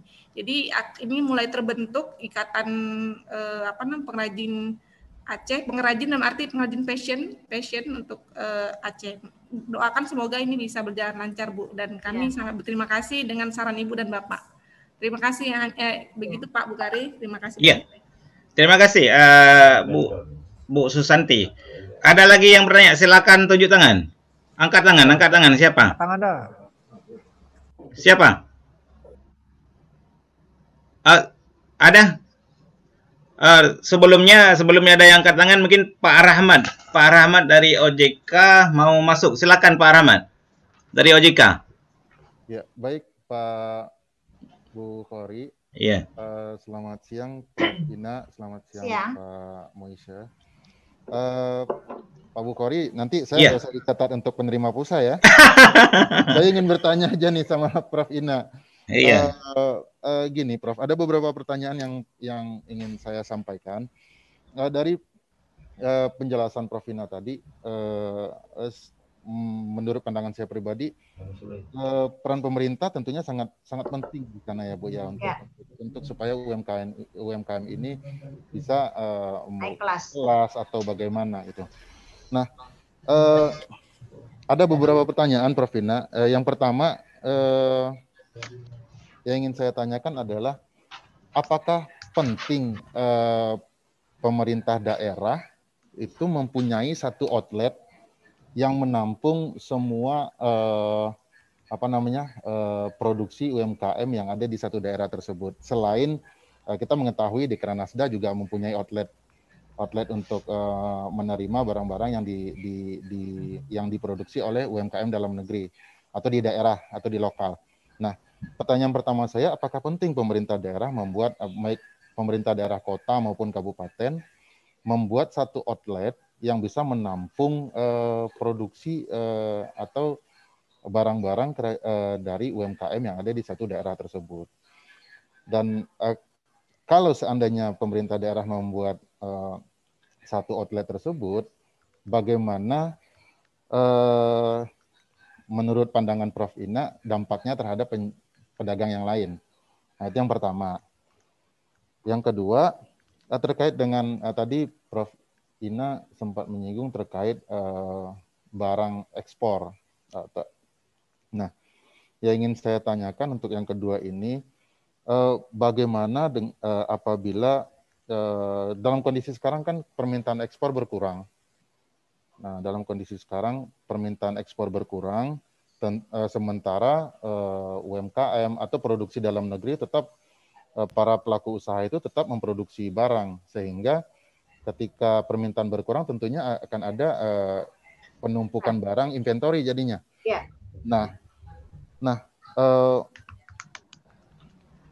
bagaimana menurut Ibu kondisi tersebut, peran siapa sih yang bisa diandalkan untuk kondisi tersebut ketika terjadi penumpukan suatu barang tadi? Nah, kita ngambil contoh aja di Aceh salah satu supplier kopi, Bu. Takengon, kopi Gayo itu kan salah satu kopi yang pasarnya itu adalah ekspor. Nah, dalam kondisi pandemik sekarang ini, permintaan ekspor luar negeri itu tentunya terbatas. Sementara dalam periode tertentu, para petani itu dia akan panen dan tentunya akan terjadi penumpukan barang karena tidak ada permintaan ekspor. Nah, menurut Prof. Ina, bagaimana mengatasi kondisi tersebut dan peran siapa sih yang paling diandalkan di kondisi tersebut? Apakah pemerintah atau yang lain, saya nggak tahu. Bagaimana pandangan Prof. Ina? Nah, yang terakhir, sejalan dengan pertanyaan Ibu Susanti tadi, saya pernah belanja di beberapa toko outlet souvenir yang ada di Aceh, dan memang kalau menurut pandangan saya pribadi, harga souvenir di Aceh itu lumayan tinggi. Karena apa? Ketika saya tanyakan ke pedagang atau pelaku UMKM-nya yang membuat barang tersebut, memang biaya produksinya memang mahal. Sehingga ketika dilempar ke masyarakat atau ke konsumen itu tentunya harga akan menjadi di atas rata-rata jadinya. Aceh kan kita tahu di ujung, suplai barang juga agak mungkin karena jaraknya yang jauh, suplai barang juga agak susah, sehingga barang-barang yang dijual itu juga harganya lumayan di atas rata-rata. Nah, ada beberapa toko lain yang mengandalkan memproduksi barang di luar Aceh, setelah itu melempar lagi barang itu ke dalam dengan harga tentunya mengurangi biaya produksi, sehingga harga yang dilempar menjadi murah, lebih murah dari yang diproduksi di Aceh sendiri. Nah, itu tapi kalau misalnya kita ngambil kondisi seperti itu, misalnya diproduksi barang di luar, kan tentunya tidak membuka lapangan kerja kan di sini. Sementara di sisi yang lain, ketika barang itu diproduksi di sini, harganya juga tinggi dan ditakutkan penjualan barang akan agak susah nantinya. Nah, bagaimana pandangan Prof. Ina terkait hal tersebut? Mungkin itu saja, Bu. 3 pertanyaan. Mohon dikasih pencerahan sedikit. Terima kasih. Assalamualaikum warahmatullahi wabarakatuh. Salam. Ya, langsung saja, Bu. Nanti busurnya dikirim ke Baitul Mal ya, Pak Rahmat. Siap, lanjut. Baik, Pak Rahmat. Jadi sebetulnya gini, bagaimana kalau orang datang ke satu tempat, itu dia pasti akan datang cari souvenir yang menjadi khas daerah itu, kota itu gitu. Saya juga seperti itu gitu. Nah, tapi bukan berarti ada di dalam satu toko gitu yang besar kan, tapi bisa juga satu jalan gitu ya, satu jalan atau satu tempat gitu ya, di situ banyak toko yang di ini gitu ya. Nah, itu juga bisa. Jadi tinggal kalau menurut saya itu perlu, Pak. Jadi untuk menunjukkan itu kan jadi display untuk barang-barang ini ya, barang-barang khas di sana, khas daerah itu perlu dimunculkan. Nah, itu kan perlu dilihat juga nanti yang bisa di situ adalah yang mana misalnya, yang dapat tempat di situ yang mana. yang produk-produknya ini, itu dikasih waktu misalnya. Atau kalau di situ udah tumbuh gitu, mungkin bisa cari tempat lain gitu. Nah, nanti kalau ada yang datang gitu, itu seperti itu kan bisa diajak ya ke daerah itu, pasti itu jadi tujuan wisata juga itu, tempat-tempat seperti itu. Jadi kalau menurut saya itu perlu Pak, artinya mereka nggak apa-apa di tempatnya masing-masing, atau Bapak lihat aja ada nggak yang sentra, dibagusin di daerah situ. Saya pernah bikin juga tuh di Cimahi Pak.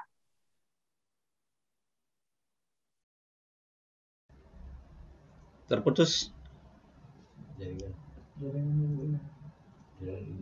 Jaringan Ibu Ina agak terganggu ya. Dulu Iya. Oke. Dulu ada keripik Maici yang sampai orang antri gitu.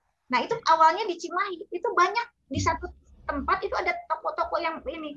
Nah jadi sama saya bilang arahkan bikin aja gapura gitu, oleh-oleh Cimahi kata saya gitu. Nah mereka suruh berkreasi sendiri gitu kan, mereka bersaing di situ juga gitu. Jadi memang harus diarahkan, harus ditempatkan oleh pemerintah gitu ya, pemerintah kota atau kabupaten setempat. Jadi kalau menurut saya perlu Pak, karena orang kalau datang ke satu daerah pasti cari itu. Misalnya mau yang kulinernya, mau yang souvenirnya, itu bisa ini gitu ya, bisa diatur. Yang kedua, nah kalau yang berperan tadi yang untuk kopi Gayo itu coba di ini juga, apa betul mereka itu ekspornya itu memang nggak mau yang itu, kan harus cari juga yang biasanya pasar-pasar yang ini, coba cari pasar yang lain gitu loh. Jadi yang tadi saya sampaikan Pak, Bapak buka di trade map untuk kopi berapa persen yang sudah dipenuhi oleh ini kita, mungkin belum semuanya. Nah ada pasar-pasar lain yang mungkin bisa dituju gitu. Nah jadi memang ketika suasana gini ya, kreativitas dari yang mendampingi UMKM itu juga diperlukan gitu. Nah itu di trade map ya Pak ya. Saya suka trade map, nanti keluar kok, tinggal Bapak nyari ekspor misalnya. Nah kemudian harga souvenir di Aceh tinggi, biaya produk. Nah itu peran dari ini pemerintahan itu kota atau kabupatennya Pak.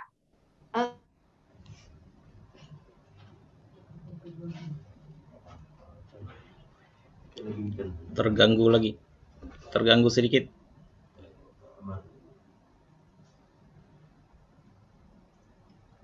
Segala sesuatu yang dihadapi dia untuk ngurus apapun mahal, sehingga jadi urusan izin atau apa, sehingga ini berdampak pada biaya gitu kan.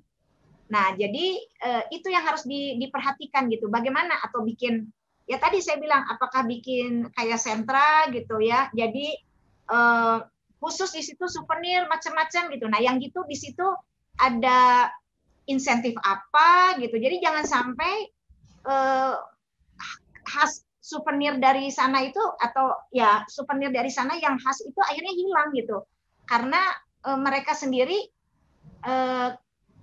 nggak mampu untuk membayar tenaga kerja ataupun beli bahan bakunya. Nah itu kan harus diidentifikasi ya oleh pemerintahan kabupaten kota atau instansi di sana lah, siapa yang melakukan penelitian itu, sehingga harus dibantunya di mananya gitu. Apa yang bikin jadi mahal itu apa gitu. Jangan sampai keluar Pak, sayang juga gitu. Mungkin itu ya Pak Rahmat. Baik, Prof. Ina, terima kasih. Iya, satu lagi Bu, Trikit. Ya. Tadi kan pertanyaan pertama sih ujungnya, kalau misalnya kan pemerintah daerah, seandainya pemerintah daerah bikin satu outlet, nah kira-kira nggak akan menjadi itu Bu, apa namanya, kecemburuan sosial atau gimana untuk pedagang-pedagang yang lain itu? Oh, enggak, tadi yang saya bilang bukan jangan buat outlet gitu loh. Maksud saya tuh, iya, jangan bikin kawasan ya Bu ya, kawasan. Jangan bikin satu toko, jangan. Jangan gitu. Jadi itu mah kalau toko gitu mah biar aja swasta, dia merangkul teman-temannya boleh gitu ya. Tapi kalau ini bikin aja kawasan atau sentra gitu. Jadi orang datang ke sana, segala barang ada, segala makanan ada gitu. Silahkan aja dikasih tempat, dikasih lahan sama Pemkot atau Pemkap kayak gitu. Baik, makasih Prof. Ina. Iya. Ya, baik Pak Rahmat. Ini ada perayaan tadi yang sudah menunjuk tangan Putri Adila. Mana Putri Adila? Silakan bertanya. Mau ditujukan ke Pak Mausi atau ke Prof. Ina? Silakan. Saya ingin bertanya untuk Pak Musi, Pak. Ya, silakan. Saya ada produk namun terkendala di kemasannya, Pak. Kemasan harus saya pesan dari luar daerah. Menurut kalau Ibu Ina yang ceritakan tadi, di Bandung ada bantuan-bantuan begitu. Apakah dari di Aceh sendiri ada? Mungkin dari Pak Mosil bisa memberikan gambarannya bentuk bantuan yang adanya, Pak, solusinya. Silakan Mbak Nurhayati, mau ditujukan kepada siapa? Kepada Pak Maisy atau Prof Ina? Silakan.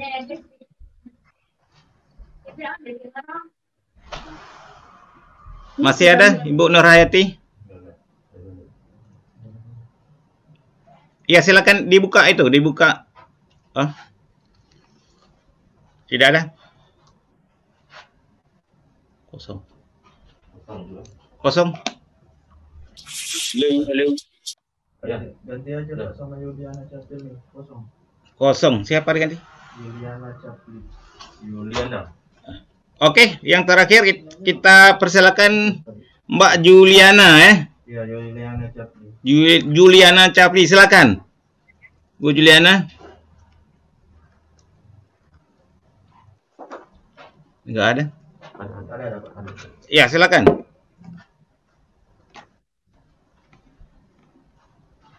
Enggak ada. Ada.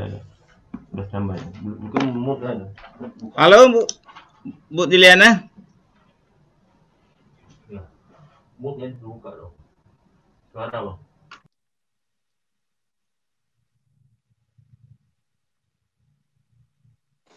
Halo. Oke.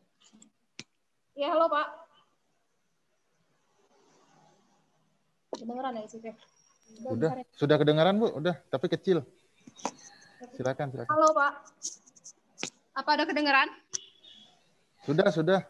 Pak Bukhari, mic-nya Oh iya. Mbak Juliana Capli, silakan. Halo Pak. Iya. Assalamualaikum warahmatullahi wabarakatuh. Waalaikumsalam. Sebelumnya saya ucapkan terima kasih nih Pak. Dari tadi saya tunjuk tangan, akhirnya saya juga dapat kesempatan untuk. Iya, syukur Mbak. Ya, oke Pak. Saya mau bertanya nih Pak. Sekarang permasalahan yang saya hadapi sekarang yaitu akses pendanaan. Tapi sebelumnya saya ngomong dulu, alhamdulillah di masa pandemik ini Capli mengalami peningkatan Pak untuk peningkatan omset penjualan di masa pandemik ini. Yang ingin Capli ini cabai maksudnya ya? Iya, Capli sambal hijau Aceh Pak. Cabai ya, oke. Cabai. Mungkin Ibu Prof Ina nggak tahu cabai. Nggak tahu saya. Iya. Ini produk saya, Bapak, Ibu. Iya. Akan sedikit. Nah, jadi yang ingin saya tanyakan tadi masalah akses pendanaan Pak. Yang mau saya tanyakan bagaimana nih UMKM yang sudah pernah cacat nama atau diperbankan untuk mengakses modal kembali. Nah, karena sekarang kalau bisa dibilang krisis kepercayaan yang sudah mulai berkurang. Yang kedua, permasalahan yang sangat besar yang dihadapi Capli hari ini adalah di kemasan. Karena di masa pandemik sekarang ini, pabrik yang awalnya kami pesan kemasan tidak memproduksi botol kembali. Jadi membuat saat ini Capli untuk produksi itu terhambat dikarenakan karena kemasannya yang tidak tersedia. Yang ketiga itu di jalur distribusi Pak. Mungkin mudah-mudahan dari beberapa stakeholder yang ada di sini bisa membantu saya. Karena seperti yang kemarin kebetulan ada reseller permintaan dari Jakarta. Itu kami terkendala di pengiriman barang yang terlalu mahal sehingga mengakibatkan harga jual di daerah itu sangat jauh dibandingkan kita untuk yang di Aceh. Terima kasih Bapak Ibu, semoga pertanyaan saya hari ini bisa mendapatkan solusi yang saya hadapi saat ini. Terima kasih. Assalamualaikum. Iya, luar biasa pertanyaan ini. Saya kira mungkin dua-dua bisa meresponnya. Pak Maisy, silakan dulu, nanti ditutup oleh Prof Ina. Baik. Pak Bukhari, kalau saya mungkin merespon yang masalah permodalan tadi ya. Jadi kendalanya gimana kalau sudah ada cacat nama. Boleh tahu Bu Yuli kalau waktu itu cacat nama itu terjadi kapan ya Bu ya, Ibu? Permasalahan dengan bank itu kapan? Halo Pak. Ya, jadi dulu permasalahannya itu sudah di tahun berapa ya Pak? Itu udah lumayan lama, sekitar 2012. Itu di situ pada saat 2012 itu kami benar-benar mengalami kebangkrutan yang luar biasa. Bukan hanya modal, bahkan aset semua kami jual untuk bisa bertahan pada saat itu. Nah, jadi alhamdulillah di akhir tahun 2018 kami sudah mulai mencoba usaha kembali, yaitu Sambal Hijau Aceh, untuk bisa bertahan lagi, konsisten lagi di era seperti ini. Nah, permasalahan sekarang untuk saya bisa grow ke depan, itu saya membutuhkan dana untuk baik di produksinya, distribusi, dan di pemasaran, Pak. Jadi emang kemarin itu saya ada 2 bulan belum bayar. Nah, saya mau bayar karena dulu sistemnya itu potong rekening ya Pak ya. Nah, jadi pada saat saya udah masukin ke rekening itu dulu saya masih di Lampung Pak. Masih di Lampung. Nah, jadi pas sudah saya masukin ke rekening tapi itu tidak dipotong-potong dari pihak perbankan. Saya sudah mencoba melakukan lagi dengan pihak perbankan di sini, berkomunikasi untuk melakukan pembayaran. Tapi sampai saat ini mereka belum bisa. Solusinya saya harus balik ke Lampung untuk menyelesaikannya terlebih dahulu. Nah, seperti itu. Karena dulu saya mengambilnya tanpa ada anggaran. Bu Yuli, ini kalau permasalahan Bu Yuli kan spesifik ya. Mau kita spesifik nih terkait ini, sampaikan aja pengaduan ke kita kalau memang, kalau dari tadi kan keterangan Bu Yuli itu kan tadi Bu Yuli sudah mau bayar, sudah store ke rekening tapi tidak didebat-debat ya oleh si IJK-nya, si industri jasa keuangannya. Ini sih nanti ajukan aja pengaduan ke kita. Atau kalau mau konsultasi ke kami juga bisa Bu. Ibu di mana daerahnya? Nggak kedengeran, maaf Bu. Banda Aceh Bu. Aceh, Blangoy, produksi kami Pak. Oh, di Banda Aceh. Iya udah. Ibu tahu kantor kami ada di mana, tahu? OJK kita boleh di Panggo ya Pak. Ya, di Pangoraya. Nanti konsultasi karena kalau masalah Bu Yuli kayaknya kurang elok juga kalau kita bicarakan di forum ini kan gitu, karena ini spesifik, masalahnya spesifik banget nih ya. Silakan konsultasi ke kami Bu Yuli. Terima kasih. Oke.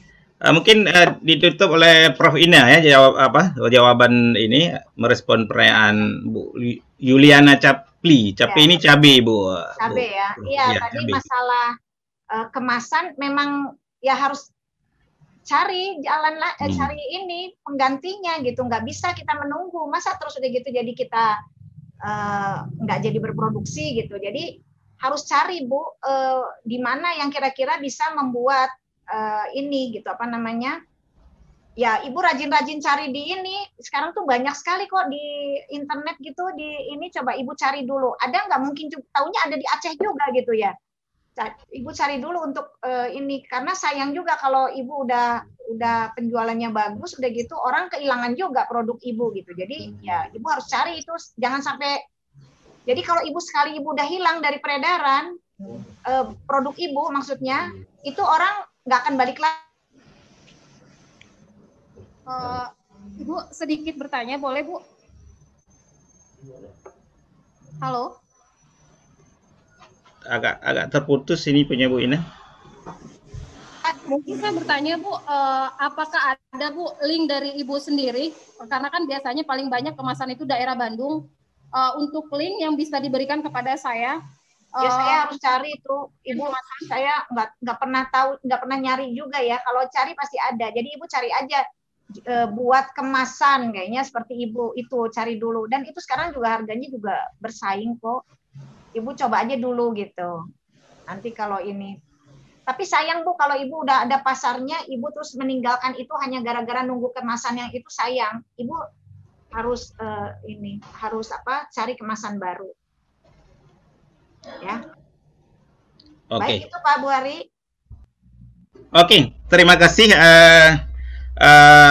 kepada seluruh peserta ya, terutama yang mengikuti secara virtual. Waktu kita sudah habis. Untuk itu sekali lagi kami menyampaikan terima kasih yang sebesar-besarnya kepada Otoritas Jasa Keuangan Provinsi Aceh yang sudah mempercayakan kami untuk menyelenggarakan acara ini. Dan terima kasih juga yang setinggi-tingginya kepada Profesor Ina yang sudah meluangkan waktu 2 jam lebih sedikit. Mudah-mudahan apa yang disampaikan ini bermanfaat bagi peserta ini dan juga bagi masyarakat Aceh dan juga bagi kampus tentunya dan juga di perbankan tentunya yang mengikuti acara ini. Untuk itu kami mohon diri, kami ucapkan sebelum ini ada 5 menit lagi nanti akan ada acara pembagian voucher. Nanti akan mungkin setelah acara ini akan ada panitia secara khusus. Ya, sekali lagi terima kasih Prof. Ina, Pak Mesya dan Pak Rahmat. Salam, sampai jumpa di tema yang lain. Billahi taufiq wal hidayah. Assalamualaikum warahmatullahi wabarakatuh. Waalaikumsalam warahmatullahi wabarakatuh. Terima kasih Prof. Ina. Terima kasih Prof. Ina, Pak Bukhari, Bapak Ibu semua, makasih. Saya izin live boleh? Sudah boleh? Baik Ibu, terima kasih. Baik, terima kasih. Baik. Assalamualaikum. Waalaikumsalam. Waalaikumsalam warahmatullahi wabarakatuh. Ya, baik, terima kasih kepada Pak Bukhari selaku moderator yang sudah membawa program webinar kita pada hari ini, dan diharapkan kepada seluruh peserta sebelum kita mengakhiri webinar pada hari ini untuk mengaktifkan seluruh kameranya ya, untuk sama-sama kita akan foto bersama dengan narasumber juga yang masih bersama dengan kita. Ya, panitia bisa dicek peserta yang pastikan posisi terbaik para peserta untuk kita bisa bersama-sama pose bersama di hari ini. Ya. Gimana panitia, semuanya sudah standby?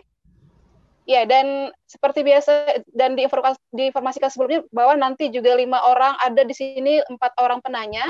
Ini akan mendapatkan voucher pulsa tambahan 100.000. Yang pertama ada Ibu Susanti Jafar, Putri Adila, Bisniana, dan juga Ibu Yuliana Capli nanti akan mendapatkan tambahan voucher 100.000. Dan juga kepada seluruh peserta nanti akan mendapatkan juga voucher 100.000 dari OJK. Ya, baik. Ya, apakah seluruh peserta sudah siap untuk sama-sama kita berfoto? Sudah? Ya, baik. Iya. Baik, terima kasih sekali lagi kepada seluruh peserta yang sudah hadir, dan terutama terima kasih kepada para narasumber yang sudah hadir pada hari ini. Ada Bapak, tadi juga ada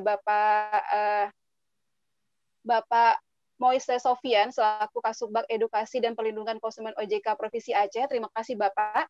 Dan juga Profesor Dr. Ina Primiana SEMT selaku Guru Besar FEB Universitas Pajajaran. Terima kasih Ibu. Sama-sama.